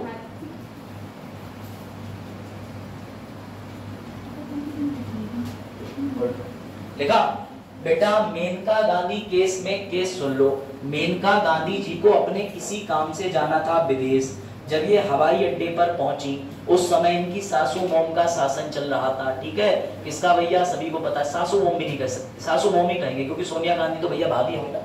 तो इनकी सासू मोम का शासन चल रहा था। अब भैया सासू मोम ये कहते हैं बहू घर से मत निकलना, तो बहू घर से निकल जाए तो आफत हो जाती है। तो देश से निकल रही थी किसी काम से। तो हुआ ये कि मेनका गांधी जी को विदेश जाने से पहले हवाई अड्डे पे रोक दिया गया और इनसे कहा गया कि मैडम आपका जो पासपोर्ट है, उस पासपोर्ट के अंदर अधिनियम 10(1)(c) पासपोर्ट एक्ट का गलत पाया गया है, इस वजह से आपको रोक रहे हैं। तो मेनका गांधी जी ने कहा कि उस समय मैं सिटिंग एमपी हूँ, यानी मैं भी एक सांसद हूँ और तुम एक सांसद को नहीं रोक सकते। एक सांसद का अधिकार होता है कि उसका जो पासपोर्ट होता है उसका रंग अलग होता है, उसे मिलता है वीआईपी पासपोर्ट। उस पासपोर्ट पे इतनी कोई रोक नहीं होती है जो कि सामान्य लोगों के लिए हो। लेकिन मेनका गांधी जी को उस पुलिस ने सिर्फ रोका ही नहीं, यहाँ पर रोकने के साथ अरेस्ट भी कर लिया। बेटा ये बात मेनका गांधी जी को बहुत बुरी लगी और मेनका गांधी जी ने चैलेंज कर दिया आर्टिकल 21 को, क्योंकि आर्टिकल 21 क्या प्रदान करता है? दैहिक स्वतंत्रता। जब मैडम ने इसको चैलेंज करा सुप्रीम कोर्ट में, क्यों? क्योंकि मैडम का क्या उल्लंघन किया गया था? मौलिक अधिकार। और जब मौलिक अधिकार का उल्लंघन होता है तो कौन से आर्टिकल के तहत जा सकते हैं? 13 में, या तो सुप्रीम कोर्ट या हाई कोर्ट। मैडम सीधे कहां चली गई? Supreme court. अब सुनो, जब बुला करके पुलिस को पूछा गया कि तुमने मैडम को अरेस्ट क्यों करा, क्या तुम्हारे पास कागज थे? तो इन्होंने कहा कि हम अरेस्ट कर सकते थे, क्योंकि आर्टिकल 21 कहता है कि विधि द्वारा स्थापित प्रक्रिया। हमने मैडम से कहा मैडम पासपोर्ट दिखाइए, ये कमी है, हमने अरेस्ट कर दिया। लेकिन इस केस के अंदर यहाँ पर सुप्रीम कोर्ट ने एक बड़ा प्यारी बात बोली आपने सिर्फ प्रक्रिया देखी, लेकिन प्रक्रिया देखने के साथ में क्या आपने मेनका गांधी जी को उचित मौका दिया स्पष्टीकरण का? नियम समझना। मैंने पलक से कहा कि पलक चलो 3 महीने की जेल हो गई तुम्हें, तुमने लड्डू चुराया। अब मैंने पलक को उठाया और जेल में डाल दिया, गलत है ये? भाई पलक भी तो अपना स्पष्टीकरण देगी, अपनी सफाई पेश करेगी। तो बेटा इस केस के अंदर मेनका गांधी को ये नहीं मिला था। लिख लेना, ऑडी ऑल्ट्रम पार्टम। बेटा ये अंग्रेजी नहीं है, ये लैटिन भाषा है। लिखो, ऑडी एल्ट्रम पार्टम। कल को यूपीएससी लिख के दे देगा अपने क्वेश्चन में, ऑडी ऑल्ट्रम पार्टम का प्राकृतिक सिद्धांत किस केस में दिया गया था? तो मेनका गांधी केस में। देखो तो बेटा मेनका गांधी के इस केस में उनको बोलने की आजादी नहीं दी गई और तब सुप्रीम कोर्ट में इसने एक बड़ी प्यारी व्याख्या करी थी, जो बरेली में सहायक डीएम रह गए Junaid Ahmad, rank 3 UPSC qualified व्यक्ति से भी इंटरव्यू में पूछा था कि बताओ कॉन्स्टिट्यूशन ट्रायो क्या होता है? अब तुम कहोगे ट्रायो क्या होता है? तो बेटा 14 19, 21 को बोलते हैं कॉन्स्टिट्यूशनल ट्रायो। जब ये तीनों आर्टिकल एक साथ एक जगह एक रिकॉर्ड बना ले। मैडम के साथ सामान्य व्यवहार नहीं किया गया, आर्टिकल 14। मैडम को बोलने का मौका नहीं दिया गया, अभिव्यक्ति की आजादी, अनुच्छेद 19। मैडम को बाहर जाने से रोका, दैहिक स्वतंत्रता रोकी, अनुच्छेद 21। तो बेटा इस मामले में 1978 में सुप्रीम कोर्ट ने कहा कि किसी भी व्यक्ति को ये तीनों मिलना चाहिए, क्योंकि ये तीनों उसके लिए मिलके बनाते हैं डिग्निटी। क्या बनाते हैं? यानी जब बात प्रतिष्ठा की आ जाए, समझे? क्या है कॉन्स्टिट्यूशनल ट्रायो? 14, 19, 21। क्या है ऑर्डिनरी पार्टम? जो मेनका गांधी को नहीं दिया था। मेनका गांधी को क्यों रोका, इसका स्पष्ट कारण भी नहीं बताया, बस बोलती है आपके पासपोर्ट में ये त्रुटि है धारा 10(1)(c) के तहत। बेटा किस समय की बात है? 1978 की। इस बात को सर आपने अभी क्यों पढ़ाया? तुम्हें अभी समझ में आ जाएगा, अभी तुम्हें समझ में आ जाएगा। अब देखो मजे की बात, आर्टिकल 21 कहता है डिग्निटी, ठीक? अब ध्यान से सुनना, आर्टिकल 45 लिखने से पहले, ठीक है? चलो, क्या नाम आपका? नैना। नैना, आपके घर पे एक लड़का आया, शादी करने नहीं आया, ठीक? ऐसे आ गया मौसी का बेटा, और उसने ये कहा कि दीदी मैं IIT में हूँ और अभी मेरा बीटेक चल रहा है और इस बार मैं यूपीएससी का अटेम्प्ट दे रहा हूँ। आप बिल्कुल एकदम दिल से बताना, ईमानदारी से, आप उसके साथ में अच्छे से बैठ के ट्रीटमेंट करोगी, चाय भी दोगी, भैया IIT कैसा है, यूपीएससी की तैयारी कहाँ से करेगा, कैसा महसूस हो रहा है। वही आपके दूर के चाचा का बेटा आया, वो अनपढ़ है, 2 भैंसे चराता है, शाम को हल्की सी शराब पीता है और पट होके फैल जाता है। ऐसा है नहीं आपके खानदान में, इमेजिनरी सिचुएशन बता रहा हूँ। उसके प्रति आपका व्यवहार चेंज रहेगा कि नहीं रहेगा? क्यों?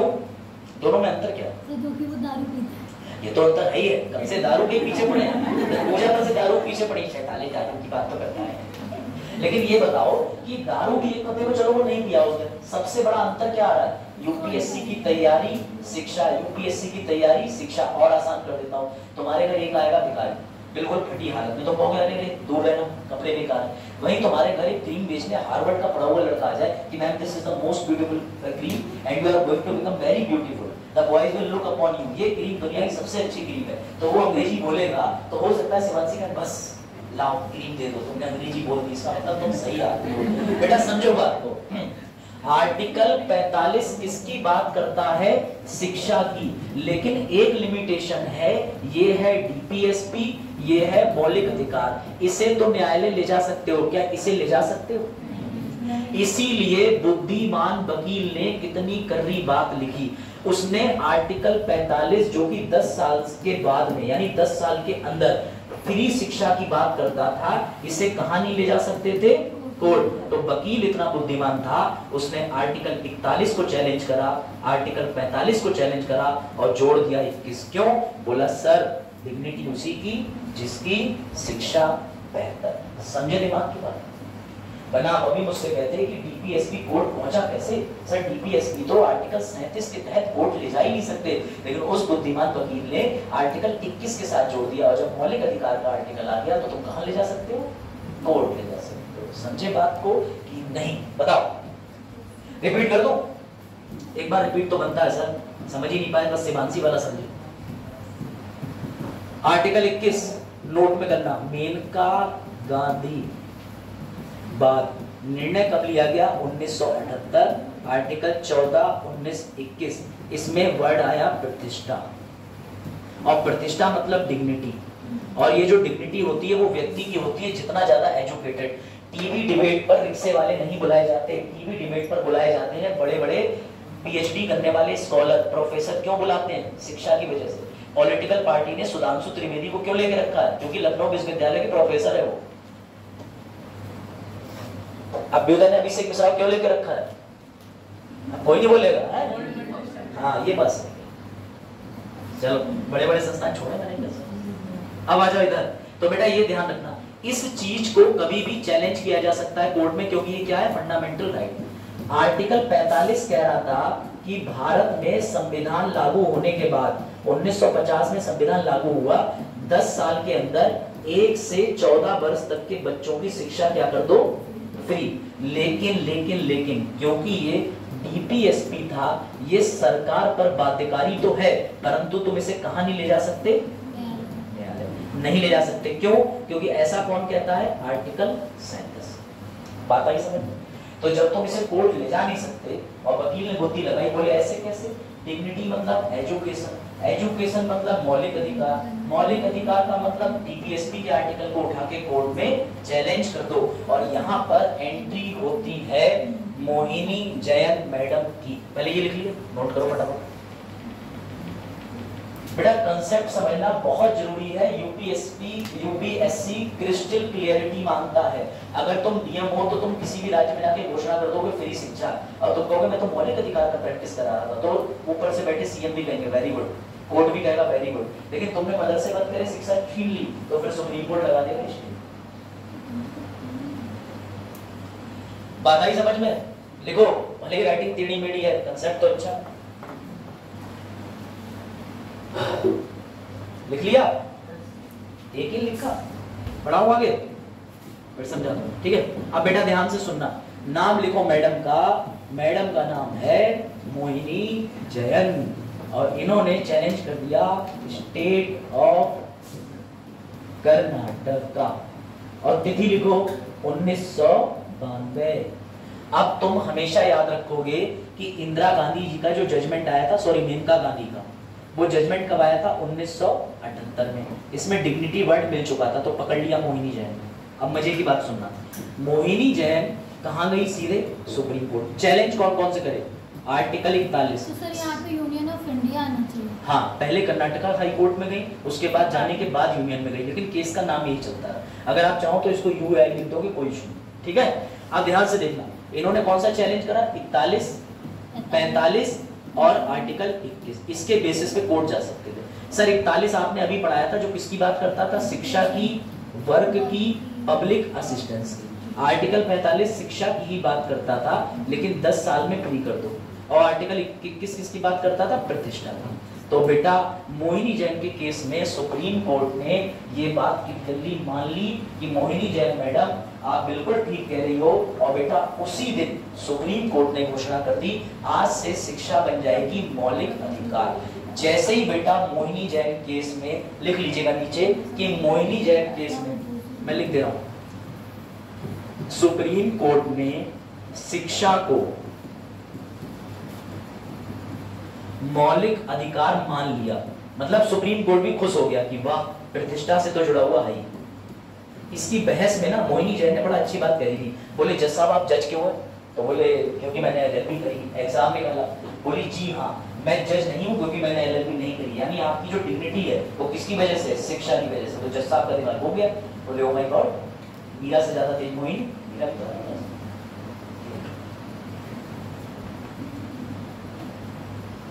समझे, केस आ रहा है समझ में, ऐसी क्वालिटी समझो, यही है तुम्हें जो आईएएस बना देगी।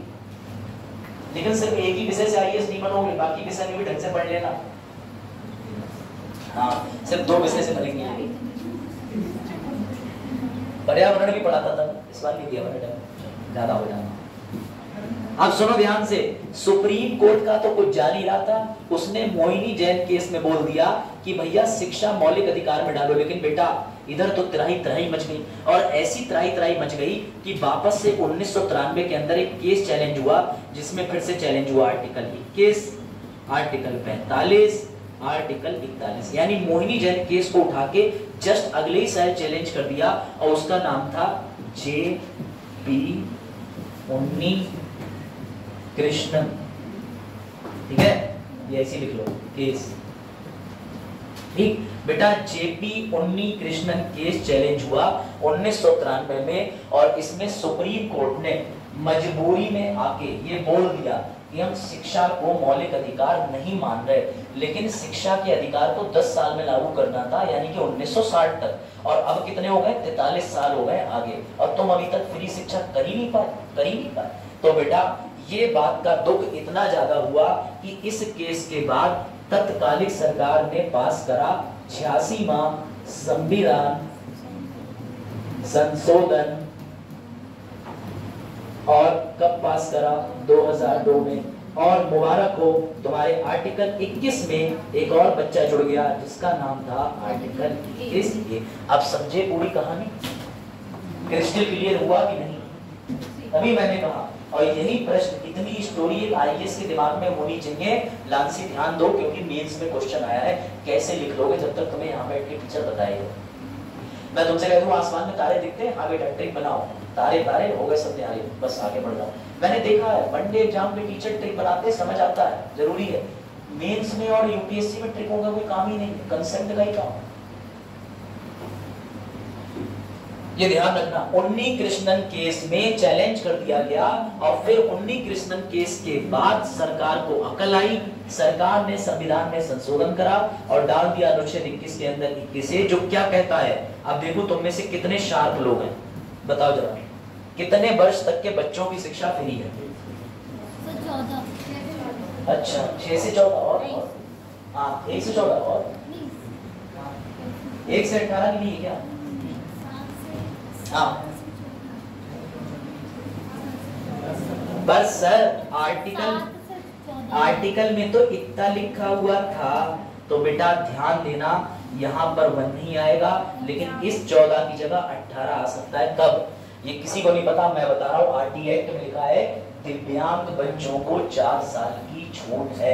अगर क्वेश्चन आ जाए कि डिसेबल बच्चों के लिए फ्री शिक्षा कब से, तो 6 से 18 टिक मार के आना, 14 मार के गलत हो जाएगा, बाद में मुझे करिए आओगे। अब आई बात समझ में? एक एक बारीकी, कहते हैं ना कि devil lies in the details, तो वही वाली बात होगी। कौन था अंग्रेजी मीडियम का? कौन? सनी तो बोला नहीं, सनी से तो किसी भाषा में बात कर लो। हाँ इस बार नया कौन है? सीबीएसई वालों, अंग्रेजों। हाँ 1857 चल रहा है। चलो फिर सिंधु घाटी चल गया था उससे पहले। अच्छा वो मैं हिस्ट्री नहीं पढ़ाता हूँ, वरना मैं ही रिटेलिएशन कर देता।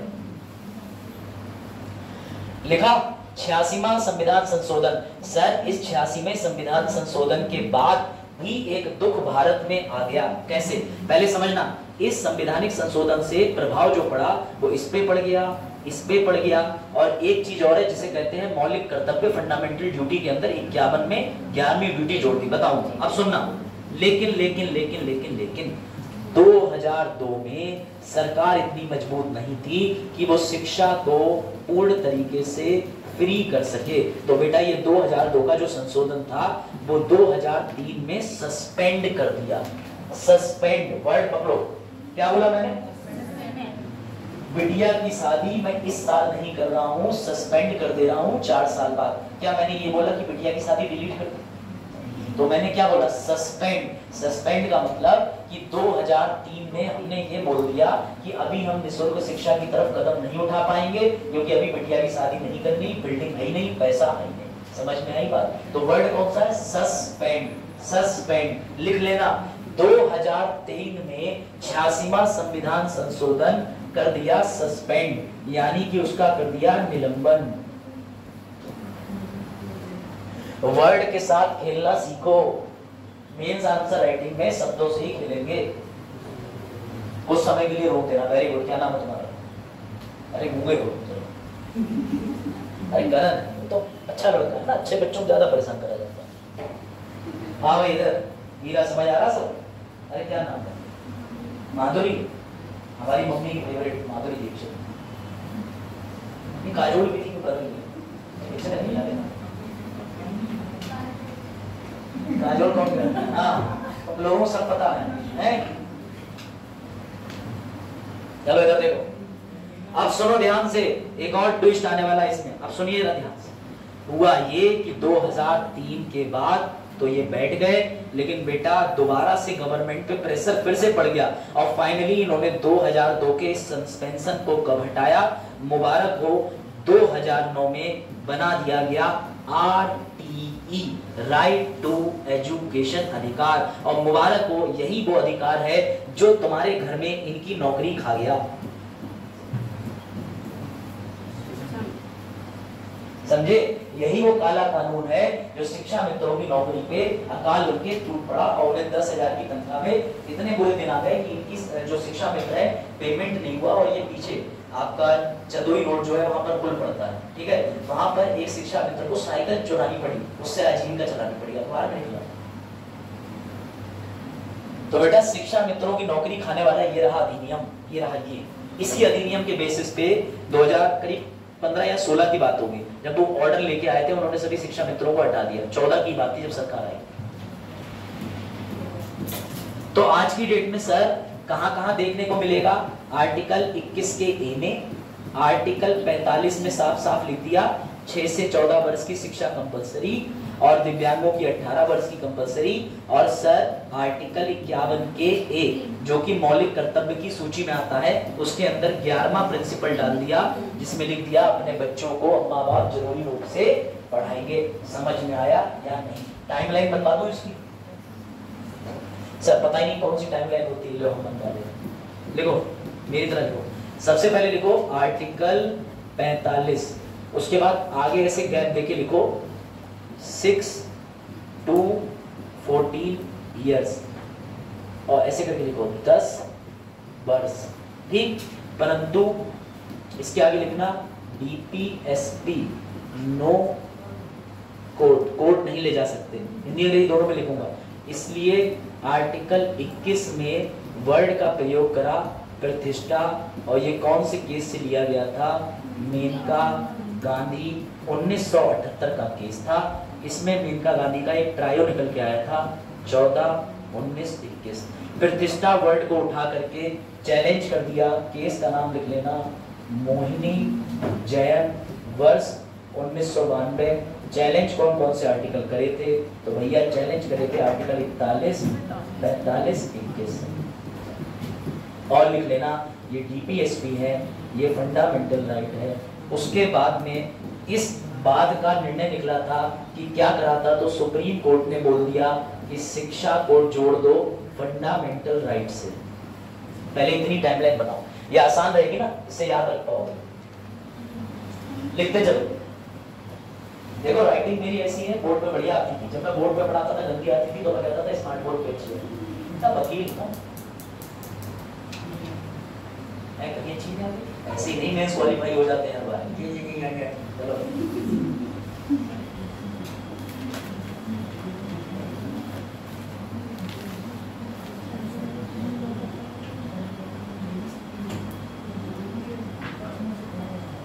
पश्चिमों से इसलिए खड़ा करा जाए, उससे अगर चीनी की, तो सबसे बड़ी बात है कि वो इतना मजबूत जो नेटवर्क दे रही है, जिसपे 80 करोड़ एक्टिव यूजर है, वो फिर कह देंगे कि हमें बेहतर हो, इसका रिप्लेसमेंट उससे बेहतर है या समकक्ष देना, समझे?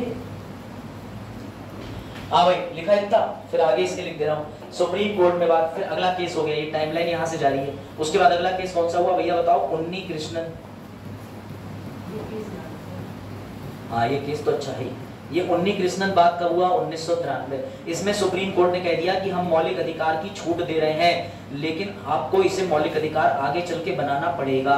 यहाँ पर लिख दो बनाना पड़ेगा, ऐसे पड़ेगा लिख दो ये, ठीक। फिर इसके बाद में सरकार को मजबूरी में पास करना पड़ा 86वां संविधान संशोधन वर्ष 2002 में, और इसे पास करने के बाद में इसका निलंबन भी कर दिया वर्ष 2003 में। आज जो बच्चे नहीं आए उन्होंने अपना बहुत बड़ा लॉस करा। ये चीजें रिपीट नहीं होंगी। इतना लंबा मैं 1-1.5 घंटे का आर्टिकल कहां से लेके आ जाऊंगा? इसका निलंबन कर दिया 2003 में। और बेटा निलंबन करने के बाद, क्योंकि निलंबन का मतलब होता है कि अस्थायी तरीके से आगे बढ़ा देना, वापस से इसको लागू कब कर दिया? तो बेटा लागू कर दिया RTE अधिनियम बना के 2009। यहाँ पे सर आपका एक सिद्धांत फिर से सिद्ध हो गया कि DPSP को लागू तो करा जा सकता है, परंतु क्या बना के? विधि बना के, कानून बना के। क्या डायरेक्टली कभी सुना कि मोदी जी आए बोले आर्टिकल 37 लागू देश में? कभी नहीं कर सकते, क्योंकि DPSP लागू करने के लिए विधि बनानी पड़ेगी। लिखो पूरी टाइमलाइन। ये टाइमलाइन जो है मेंस के आंसर में बना आना साफ राइटिंग में, मेरी राइटिंग में नहीं। कभी आप में से कोई विजन की मैगजीन पढ़े, दृष्टि की मैगजीन पढ़े, वो ऐसी ही टाइमलाइन बनाते हैं, फिर नीचे आर्टिकल लिखते हैं, क्योंकि वो बच्चे को शॉर्ट में देना चाहते हैं। अब जो इसका 20 बार रिवीजन करा होगा वो कभी नहीं भूलेगा, क्योंकि आज के बाद 3 दिन में जंग लग जाएगी। क्या DPSP डायरेक्ट न्यायालय ले जा सकते हैं? नहीं। इसी वजह से आर्टिकल 41 और 45 के साथ मोहिनी जैन केस में कौन सा आर्टिकल चैलेंज हुआ? आर्टिकल 21। आर्टिकल 21 क्यों? क्योंकि किसी भी व्यक्ति की प्रतिष्ठा उसकी शिक्षा से होती है। अभी यहाँ पर भले नाक मुछते हुए गुटखा खाते हुए आ रहे डीएम साहब, कोई और अपने वाले नहीं, तो तुम क्या कहो सर आ गए सर, कहते हैं देखो ऐसा है कि बोर्ड उल्टा लगा है, तो तुम कहोगे सर ने सही कही, बिल्कुल सही कही, ये कैमरा सीधा नहीं है, बिल्कुल सही कही, और ऊंट जो है वो यूपी में पाए जाते हैं, बिल्कुल सही कही। तो बेटा यही दिक्कत हो जाती है कि वो अपने टाइम पे जैसे तैसे निकल गए, और अब मैं एलिगेशन इसलिए लगा रहा हूँ क्योंकि अभी यूपीएससी 3-4 लोगों को पकड़ रहा है, एक तो टर्मिनेट कर दिया, ठीक है, पूजा खेतकर के साथ खेत कर दिया, और लगाओ किसी और के नाम के कागज, कागज नहीं दिखाएंगे। हाँ क्या चीज, क्या करना होगा, अटेम्प्ट, हाँ अटेम्प्ट खत्म हो गए। ऐसा है पीएच कैटेगरी में जनरल को 9 अटेम्प्ट होते हैं, अटेम्प्ट बढ़ जाते हैं। अनलिमिटेड एससी एसटी कैटेगरी में तो ऑलरेडी है, एज मिल जाती है। तो पूजा केंद्र ने किसी और के विकलांग सर्टिफिकेट में परिवर्तन करके बीआई वाला लगाया जिसमें दिखता कम है और मेंटल इलनेस से मल्टीपल डिसेबिलिटी है। अब उसका पूरा केस नहीं समझा रहा, मैंने बहुत डिटेल में पढ़ा, पता चला तुम में से कोई पहुंच जाए ले जाता हुआ बजात के तो पक्के अटेम्प्ट लिखा, ये हो गया। अगला लिखो आर्टिकल, अगला आर्टिकल मैं नहीं पढ़ाता किसी को भी। सर क्यों नहीं पढ़ाते? क्योंकि बेटा जो मेरी पहली क्लास में आया था वो ये जानता होगा कि इस मास्टर ने चीख चीख के बताया था 15-4, इसे क्या यहाँ से यहाँ तक की जर्नी को क्या कहते हैं, आरक्षण। ये मैंने पहले ही दिन पहली क्लास में आपको बड़ा अच्छे से बताया था कि 15-4 में कौन सा केस था, चंपाकम दोराईराजम बनाम यूनिवर्सिटी ऑफ मद्रास 1951। अब जो नहीं आए थे गंगा नहाओ। अब आता है सबसे बढ़िया 2 केस ऐसे आ रहे हैं जिसमें तुम्हारा दिल खुश हो जाएगा, मन तो खुश हो ही जाएगा। एक कहता है शराबबंदी और एक कहता है जानवरबंदी। ठीक, यहां पर कितने लोग ये मानते हैं कि सर शराब पीना गलत है? मुझे ये देखना कौन हाथ खड़ा नहीं कर रहा। उसे पीने के बाद, हाँ अधिक सेवन, थोड़ा सेवन कर सकते, मतलब मैं 200 ml लेके आ जाऊं और भाई ईसा सही हो पीना का मैं तो कर रहा हूं, ये हो जाता है। बेटा शराब का नियम आईपीसी में सुनो, ईशा समझ जाएगी। There is section 86 and 87 IPC Bharat में, अगर आपको कोई शराब पिला के जुर्म करवा दे तभी आप छूट सकते हो अगर आप खुद पिए हुए हो। इन्होंने पढ़ा होगा केस पेप्सू का, तो उसमें क्या हुआ था पेप्सू के अंदर कि वो एक बारात में गए, बंदूक निकाली और लड़के ने कहा जरा कड़ी चावल लेके उधर बढ़ जाना, बोले मैं बढ़ूंगा, गोली निकाली धार से मार दी, और फिर वहां जाके कोर्ट में कह रहे मैं तो पिया हुआ था, तो कोर्ट ने कहा आ जाओ बेटा हम भी पिए हुए हैं, काटो आज ही।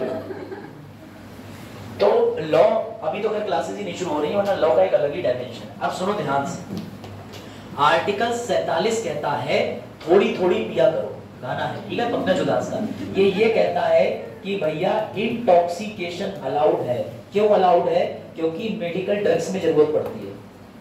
जितने लोग कप सिरप पीते हैं, शराब बंद नहीं हो सकती, तुमने मछली का तेल भी आराम से अपने अंदर ग्रहण कर लिया, सब पंडिताई तुम्हारी घर पे रहेगी, क्योंकि जो हरी गोली आती है उसमें फिश ऑयल पड़ता है। इसके अलावा जो कैप्सूल आते हैं पतली परत वाले, वो जो पतली परत होती है वो जानवर के लिवर की स्किन से बनता है, तो तुम व्रत में जो निकल जाते हो ना दवाई, वो खाना छोड़ ही देना बढ़िया से। अच्छा सर हम तो पतंजलि खाते हैं, वो खुद कह रहे हैं कि मैंने समुद्र फेन नामक जीव कीड़े से इस्तेमाल करके ये पतंजलि ट्यूब बनाया है, ये मान लो अपने, क्योंकि इसीलिए तो सुप्रीम कोर्ट ने उनके प्रोडक्ट की प्रमाणिकता ना होने पर बंद कर दिया। तो समझो दवाई अगर तुम ले रहे हो तो व्रत में थोड़ा अवॉइड कर दो, और वैसे भी अगर जान पे बनाइए तो दवाई खा लो, कहाँ तक बचोगे? अब सीधे इंजेक्शन सिरिंज लगाओगे तो बॉडी में जाना तो नहीं। तो भैया समझो, हुआ ये कि बात है अप्रैल माह की, ये आर्टिकल 3-4 चीजें कहता है, सिर्फ शराब नहीं कहता, ये कहता है कि स्टैंडर्ड बढ़ाओ, स्टैंडर्ड सेफगार्ड का बढ़ाओ। कौन सा स्टैंडर्ड? सरकार को अनुच्छेद 47 के तहत रेनबो नामक योजना चला के 7 बीमारियों के टीकाकरण करेगा। कैसे करेगा? क्योंकि आर्टिकल 47 कहता है कि अपने देश के लोगों की गुणवत्ता बढ़ानी है। कैसे बढ़ेगी गुणवत्ता?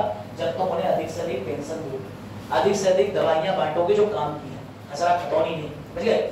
उसके बाद आर्टिकल 47 ये भी कहता है कि अपने राज्य के अंदर एक चीज और बढ़ाओ, पौष्टिक आहार। तो तुम में से किसी के घर पे आशा दीदी आई क्या कभी कट्टा लेके सत्तू का? नहीं लाएंगी, क्योंकि वो बेच लेती हैं, सत्तू गाय खा रही है। अब किसी घर में कोई आशा हो तो बुरा मत मानना, हमारी मामी है वो भी बेच लेती है, ठीक है? देखो FIR नहीं लिखी जा सकती, आर्टिकल 47 कोर्ट नहीं ले जा सकती, ठीक है। तो बेटा सुनना, ये बात नीतीश को अच्छी लग गई। सर नीतीश तो ऐसे लिख रहे हैं जैसे मामा का बेटा हो। बेटा इस समय वर्तमान में कौन है? आदरणीय CM ऑफ। आर्टिकल 47 को लागू करने के लिए क्या बनानी पड़ती है? विधि, और विधि को ही हिंदी में कहते हैं कानून, इसे ही अंग्रेजी में कहते हैं लॉ। तो बिहार में शराब पे रोक लगाने से पहले लॉ का नाम लिखो, बिहार रेगुलेशन नियंत्रण एंड एक्साइज एक्ट। बेटा इस अधिनियम के चलते नीतीश बाबू, हाँ बैठ जाओ, इस अधिनियम के चलते नीतीश बाबू ने कह दिया थोड़ी थोड़ी भी मत पिया करो, क्योंकि हम कर दे रहे हैं कतई कंप्लीट बैन। पढ़ो, आर्टिकल 47 टीपीएसपी लागू करने के लिए विधि बनाई नीतीश सरकार ने। विधि सर ऐसे कैसे बना ली? तो इंटरेस्टिंग चीज, 3 तरीके की सूची होती है, राज्य सूची, केंद्र सूची, समावर्ती। समावर्ती सूची में राज्य और केंद्र दोनों कानून बनाएंगे, राज्य सूची में सिर्फ राज्य बनाएगा, यानी यूपी के अंदर अगर बिल्कुल बॉर्डर पर कोई जनजाति रहती है तो दिल्ली नियम नहीं बनाएगी, यूपी बनाएगा, तो उसे कहते हैं राज्य सूची। और केंद्र सूची में केंद्र कानून बनाएगा। शराब जो है वो राज्य का विषय है, यानी शराब जारी रखना है या रोकना है, ये डिसाइड कौन करता है? तो बेटा ये डिसाइड करता है वह राज्य। अब समझना, नीतीश जी ने कहा कि बिल्कुल बंद, तो नीतीश जी से पूछा गया कि तुम बिल्कुल बंद कैसे कर सकते हो? बोले अरे बेवकूफ आदमी, हमारे बगल में महाराष्ट्र और गुजरात है, महाराष्ट्र में भले ही बैन ना हो, गुजरात में बैन है, और भी कई राज्य हैं, इन्होंने भी अपने यहाँ पर रेगुलेशन एंड एक्साइज नियम बनाया और बैन कर दी। तो नीतीश ने कहा मैंने सही बैन करी, लेकिन बेटा शराबियों से ज्यादा दिमाग किसी में नहीं होता। शराबी चले गए यहाँ और शराबियों ने जाके कह दिया कि शराब पीना डॉक्टरी प्रमाण के साथ, थोड़ी पीना, लिमिट में पीना, वरना आर्मी में क्यों चल रही है? बोतल सस्ते मिल रही कैंटीन में, 1200 वाली 840 की सरिता कैसे पता? Patna high court. तो बेटा शराबियों ने जाकर के क्लीन करना शुरू कर दिया। और सबसे बड़ी चीज, अगर तुम गूगल करोगे तो शराब से जितना राजस्व आता है उतना तो उन्हें फ्री में कुछ देके भी नहीं आएगा, फ्री में तो सर पैसे नहीं आता। सरकार कुछ भी बेच ले, लेकिन जब नोटबंदी, जब आपका कोविड के बाद शराब भट्टी खुली है तो इतनी लंबी लाइन थी जितनी अस्पतालों में ऑक्सीजन की भी नहीं रही, ये देख लेना। तो वहाँ महिलाएं लगी थी, हमारे घर के पास में शराब भट्टी है 2 दुकानें छोड़ के, तो मैंने देखा कि बहुत सी औरतें लगी। मैंने एक से पूछा भी आंटी आप भी? बोले हम अपने पति के लिए ले जा रहे हैं, लाइन छोटी है लेडीज वाली, जेंट्स की। और शराबियों के बहाने बोले इसे ना पियो तो हाथ कांपने लगते हैं। मैंने कहा अरे वाह, तो दवाई है। तो बेटा पटना हाई कोर्ट में कहा गया कि ये मेडिकली प्रमाणित है, जरूरी है, साथ ही इससे सरकार को राजस्व की प्राप्ति होती है। पटना हाई कोर्ट ने कहा वाह बिल्कुल सही कह रहे, और पटना हाई कोर्ट ने लिफ्ट कर दिया, यानी हटा दिया शराब पे प्रतिबंध। लेकिन नीतीश कुमार तो नीतीश कुमार हैं, नीतीश कुमार माने कहा, वो फिर पलट गए, नीतीश कुमार पहुंच गए सुप्रीम, और सुप्रीम कोर्ट में इस लॉ को चैलेंज कर दिया, शराब वाले लॉ को लेके। अब सुप्रीम कोर्ट ने इनसे स्पष्ट कहा कि आर्टिकल 47 जो है वो राज्य टू राज्य पे निर्भर करता है कि तुम्हें बंद करनी है करो, लेकिन तुम्हारे यहाँ शराब बंद करने का तुम कोई उचित कारण नहीं दे पा रहे हो। तो वर्तमान समय में क्या है, 2015 से 2024 तक अभी ये मामला सुप्रीम कोर्ट में लंबित पेंडिंग है, लेकिन सुप्रीम कोर्ट ने क्या लगा दिया है, स्टे, यानी दुर्भाग्यवश बिहार में शराब बैन जारी। सर आपको वैसे पता, पेपर देने गया था ना, समझ में आई बात? आप पूछो, आप कौन पूछ रहा कितने बोतल ना? समझ गया बात? आई समझ या नहीं? पूछा माधुरी, बात आई समझ में?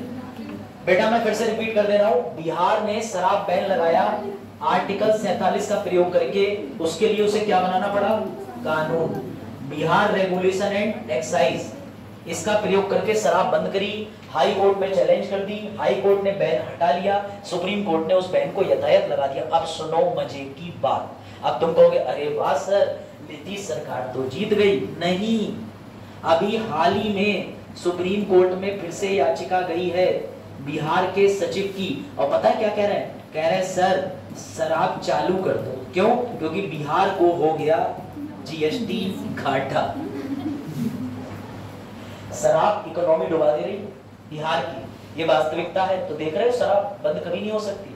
अब एक और केस तुम्हें इसमें पढ़ाऊंगा जिससे तुम ये कहोगे सर क्या मजेदार चीज बताई। लो भैया केस का नाम लिखो,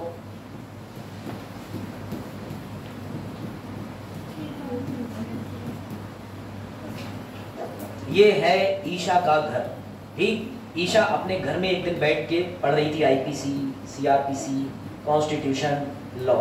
लेकिन इन्हीं के घर से थोड़ी दूर के बाद में ये जाता है नेशनल हाईवे 731, कुछ भी ले लो, ठीक है। यहाँ पर ईशा ने क्या देखा कि यहाँ पर एक बड़ी सी दुकान है, अभिषेक शराब भट्टी, उचित दामों में महाठंडी बियर ले। ठीक, तभी इन्होंने क्या देखा कि सर एक ये कार आ रही थी, ये कार, ठीक है, और ये कार यहाँ पे रुकी। लेकिन इधर से तभी तत्काल तेजी के साथ में एक ट्रक आ रहा था और इन दोनों का हो गया कोलिजन एक्सीडेंट। मेरी बात समझना, मैं तुम्हें के वालों केस के फैक्ट बता रहा हूँ। ये सुप्रीम कोर्ट ने डायरेक्टली, सॉरी ये यूपीएससी डायरेक्टली पूछे केसेस, इसलिए मैं बता रहा हूँ। वो फिर से पूछेगा तो मैं फिर बताने पड़ेंगे, क्योंकि केसव नंदा भारती केस खत्म नहीं हुआ, हिस्ट्री से डिलीट नहीं हुआ। ये एक व्यक्ति ने पीआईएल डाली, जनहित याचिका। उसने कहा कि रोडों पे इतने एक्सीडेंट बढ़ गए हैं क्योंकि सर ये जो रोड पे शराब भट्टियां हैं, लोग इन्हें रोकने के लिए देखते ही ब्रेक लगाते हैं चूं से, और तब तक पीछे वाली गाड़ी घुस जाती है। गए थे शराब पीने, आ रहे थे अमृत चक्के, मतलब हो गए उनका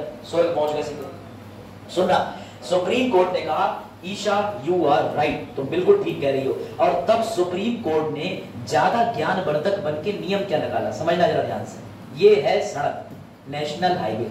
सुप्रीम कोर्ट ने ये कहा ये है मीनार बाग। तब सुप्रीम कोर्ट की रूलिंग समझो, कोई भी राष्ट्रीय हाईवे, कोई भी राजकीय हाईवे से 500 मीटर शराब भट्टी कम से कम दूर होगी, ये यहाँ होगी। नियम ठीक था, इसलिए बनाया था कि तुम अपनी कार को लेके घुस जाओगे और जाने के बाद जाओगे अंदर गली में या कहीं दूर जाओगे। लेकिन बेटा दुख की बात यह है कि लोगों ने इस सुप्रीम कोर्ट के रूल की धज्जियां उड़ा दी। ये है मीनार बाग। इसने कहा कि अभी मेरा गेट यहाँ खुलता है। इसने क्या करा, इसने ऐसे बनाया, ऐसे बनाया, ऐसे बनाया, ऐसे बनाया, ऐसे बनाया, इधर गेट ले आया। आपने बचपन में पेंसिल बॉक्स देखा होगा जिसमें एक गोटी होती थी लोहे की, उसको ऐसे ऐसे करके ले जाते थे, मेज बोलते हैं। चूहे वाला गेम खेला होगा कि चूहे को बाहर निकालो इस जगह से। क्या दिमाग पाया, बोले सुप्रीम कोर्ट ने 500 मीटर बोला है, मैंने यहाँ से आओ, यहाँ से आओ, यहाँ से आओ, दूरी हो गई 2 किलोमीटर। हटानी पड़ी क्या भट्टी? नहीं हटी ना बेटा। इसीलिए कहते हैं तुमसे ज्यादा होशियार कोई नहीं है, जनता से ज्यादा होशियार कोई नहीं। अगर जनता अपने पे आ जाए, शराबी तो शराबी है भाई। उन्होंने कहा हम तो भट्टी लेके जा रहे हैं, बोले ऐसे कैसे लेके जाओगे, भट्टी यहीं रहेगी, हम भी यहीं पियेंगे, उसी ऊपर बैठ के पियेंगे, लेकिन हम रास्ता चौड़ा कर दे रहे हैं। तो बेटा अंत में सुप्रीम कोर्ट को ये छूट देनी पड़ी कि 1500 मीटर कर दो, लेकिन बाद में सुप्रीम कोर्ट ने अपने मानकों को बदलना ही पड़ा। मतलब जनता नहीं झुकी, झुकना किसे पड़ा? Supreme court. तो इस केस का नाम याद रखना, इस केस का नाम है के बालू वर्सेस केरला राज्य। लिख लो। ये बताता है कि शराब के लिए व्यक्ति कितना दिमाग लगा सकता है, समझे? इसमें जजमेंट में आपको इतना लिखना है कि आर्टिकल 47 के अंदर 2 बातें हैं। सरकार चाहे राज्य के अंदर कोई भी नीति करके शराब भट्टी पर, शराब भट्टी की दूरी पर या पूर्ण शराब पर बैन लगा सकती है। इसके एवज में 2 केस आए, जिसमें सरकार ने एक तो क्या कहा बिहार की कि पूरा बैन लगा दिया, जो कि सुप्रीम कोर्ट में पेंडिंग है। दूसरा केस ये था कि शराब भट्टियों की दूरी तय कर दी थी राजकीय हाईवे से और राष्ट्रीय हाईवे से, कितनी? 500 मीटर।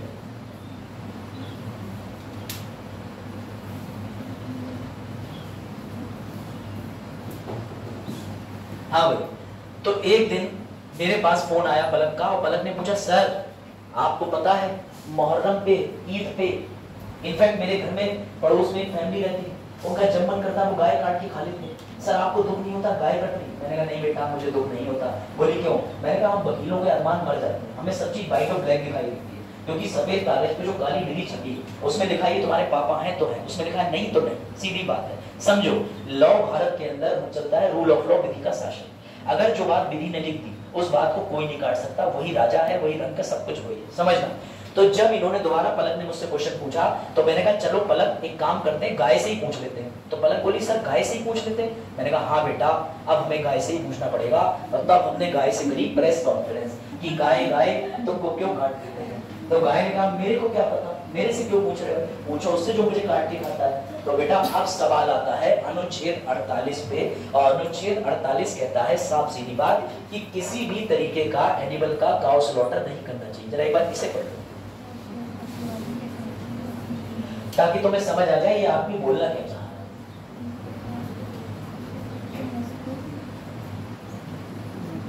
और आज तुम्हारा एक विवाद भी खत्म हो जाएगा कि सर जो गाय है वो धार्मिक वजह से नहीं कटती या कोई और कारण है? आज बिल्कुल स्पष्ट हो जाएगा, तुम्हारे मन में गाय कटने को लेकर के टेंशन खत्म हो जाएगी, फिर तुम मेरी तरह हो जाओगे, फिर तुम सरकार के दोस्त लगाओगे।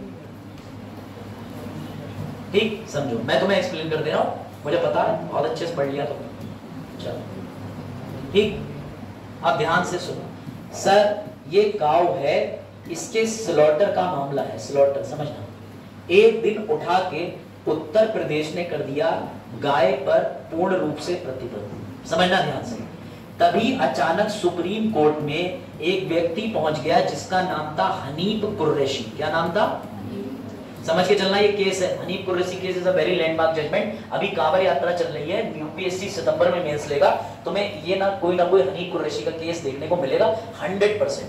हनीफ कुरैशी के केस में उसने क्या चैलेंज करा, बोले अधिवक्ता जी और वकील साहब, आर्टिकल 19 का 1 का जी बोलता है कि मैं कोई भी व्यवसाय कर सकता हूं, बोलता है।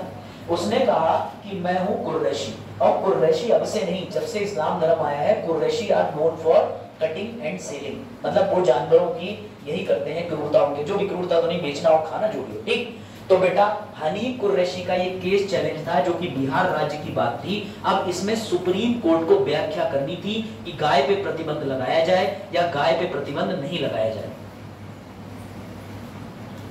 अब समझना, एक भी वर्ड नहीं चाहता तुम्हें एक्स्ट्रा लिखा हुआ देखिए, अपनी कॉपी में लिखते हुए चलना कि बाबा साहेब चाहते तो वो काऊ को डाल सकते थे मौलिक अधिकार में। क्यों नहीं डाला समझना, क्योंकि भारत में गाय को देखा जाता है 2 दृष्टिकोण से, पहला रिलीजियस लिखो और दूसरा इकोनॉमिक्स।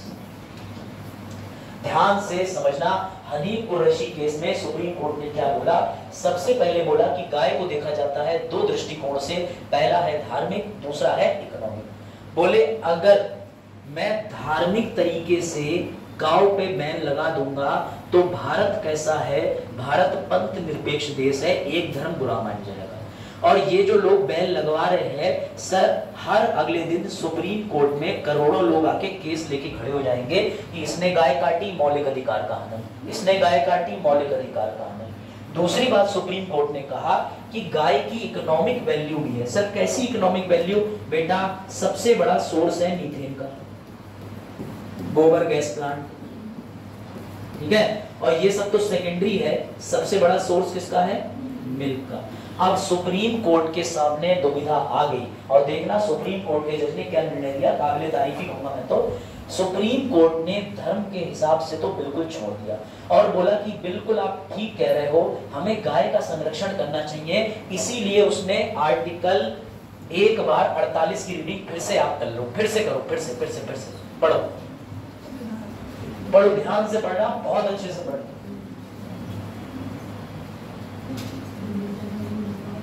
नहीं तो तुमने पकड़ लिया, यही धोखा कर दिया लोगों से, समझ गए बेटा। इसमें साफ साफ लिखा है कि राज्य किसको बचाने के कदम उठाएगा? दुधारू। तो बेटा सुप्रीम कोर्ट एक भी शब्द, एक भी इंच कभी कॉन्स्टिट्यूशन से इधर का उधर नहीं जाता। सुप्रीम कोर्ट ने स्पष्ट कह दिया, जो गाय दुधारू रहेगी या जो शी काऊ होगी, यानी जो बछड़े को या बछिया को जन्म देने के लिए रहेगी, सिर्फ उसका संरक्षण करा जा सकता है, इस बेसिस पे संरक्षण नहीं करा जा सकता। आप चाहो तो अब ये किस पे डिपेंड करता है, यूपी पे, उत्तराखंड पे, एमपी पे, 28 राज्यों पे, कि तुम इसके बेसिस पे अपने यहाँ गाय कटने से बचा लो या इसके बेसिस पे अपने यहाँ गाय को अलाउ कर दो। अब ये पूरी तरीके से मामला योगी जी पे निर्भर करता है। उत्तर प्रदेश काऊ स्लॉटर एक्ट 1998 में पारित किया गया था, लेकिन उसे लागू नहीं किया गया। तो राज्य सरकार पे ये पूरी तरीके से है कि तुम गाय को इकोनॉमिक्स मानो या गाय को तुम रिलीजियस मानो। बताइए।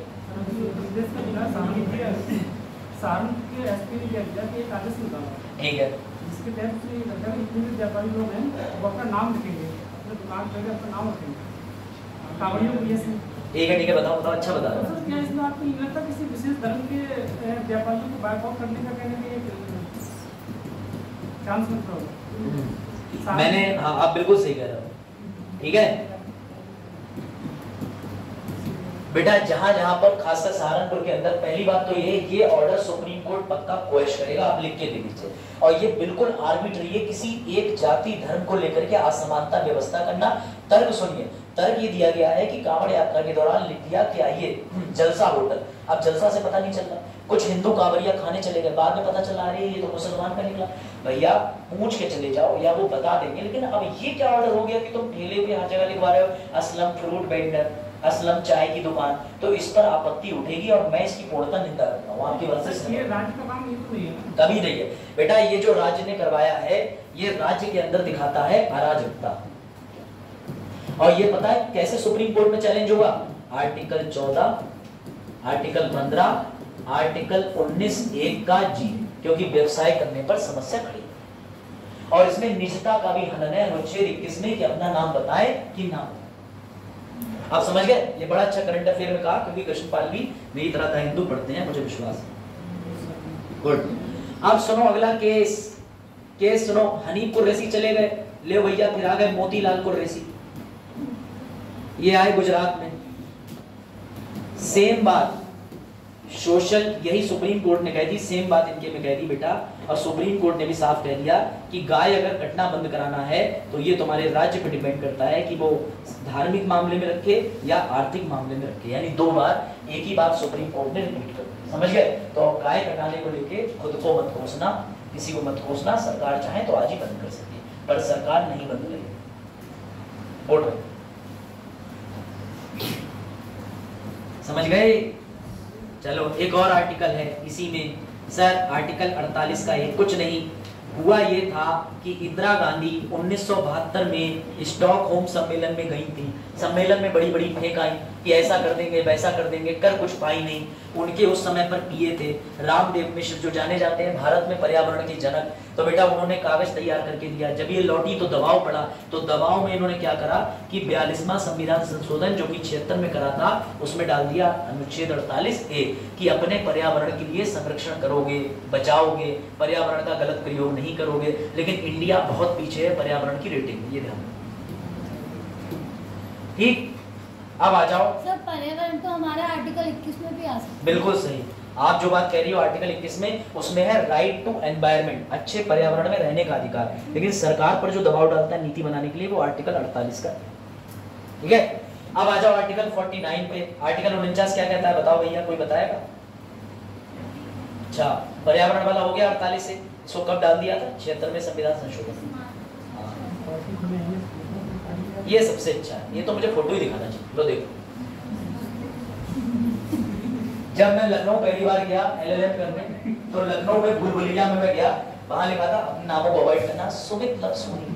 मैंने कहा वाह, शाहजहां को कहते नहीं कि जिसको ना दे मौला उसे दे, सिराजुद्दौला उसी ने बनाई थी जब वहां पर अकाल में पड़ गई थी। ठीक है, तो भैया बना के गए सिराजुद्दौला, क्रेडिट ले लिया सुमित लफ्ज सोनी ने। और ये मानव की खोजने की आदत है, तुम अपने घर का रिमोट देख लेना, पेन देख लेना, अपना छोटा भैया देख लेना, तुम्हारा बस नहीं चलता उसे भी खुरच के खा लो तुम। ठीक है, तुम्हारे हाथ में कोई चीज रहेगी और तुम्हारे हाथों में रहेगी तो तुम खुरच दोगे। अभी लेक्चर शुरू होने से पहले ऐसी डिजाइन बनी थी नीचे यहाँ पर कहीं पर, तो कोई बालक आके चला गया, ही भाग गए। तो मुझे भी लगा कक्षा 5। ठीक, तो बेटा आर्टिकल 49 कहता है कि जितने भी पुरातात्विक बिल्डिंग है, पुरातात्विक भवन है, सरकार उन्हें बचाने का प्रयास करेगा। जबरदस्ती नहीं कर सकते, लेकिन DPSP को लागू करने के लिए क्या बनानी पड़ती है? बोलो, चीख के बोलो, विधि क्या बनानी पड़ती है? तो ये रहा कानून, इस कानून का नाम पढ़ लो।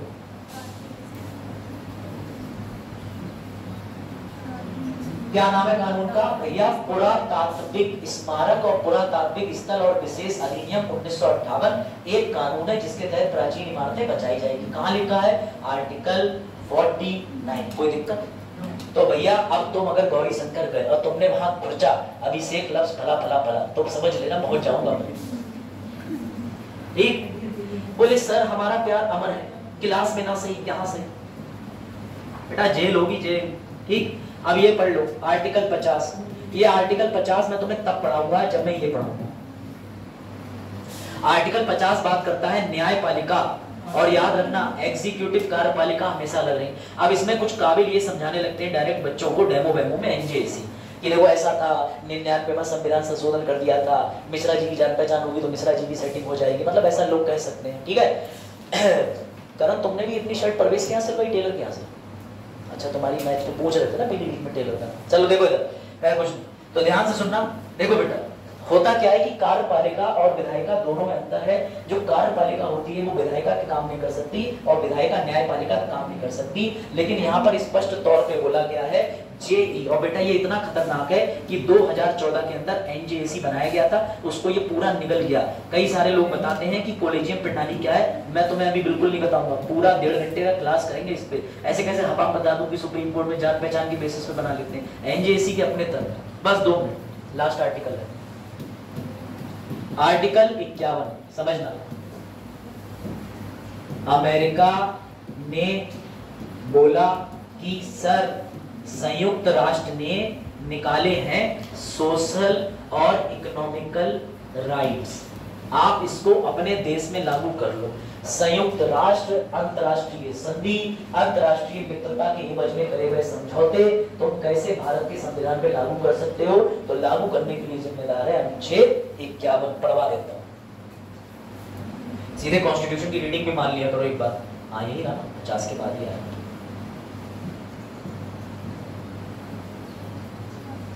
चलो भैया क्रिस्टल क्लियर हो जाओ, हो गया, पढ़ो। अभी बढ़िया रीडिंग नहीं है, बदलवाओगे? कितने लोग मेरे डेमो में नहीं बैठे थे क्लास से? हाथ खड़ा करना, तभी कुछ रीडिंग दिखी मालूम पड़ रही थी। लोग थे कहाँ उसमें? मेरा आरजीएस का पेपर, आरजीएस का पेपर था ना, मेरा भी था, मैं भी गया हुआ आरजीएस का पेपर। चलो कोई नहीं था, देखो डेमो दूसरे दिन था ना उसमें।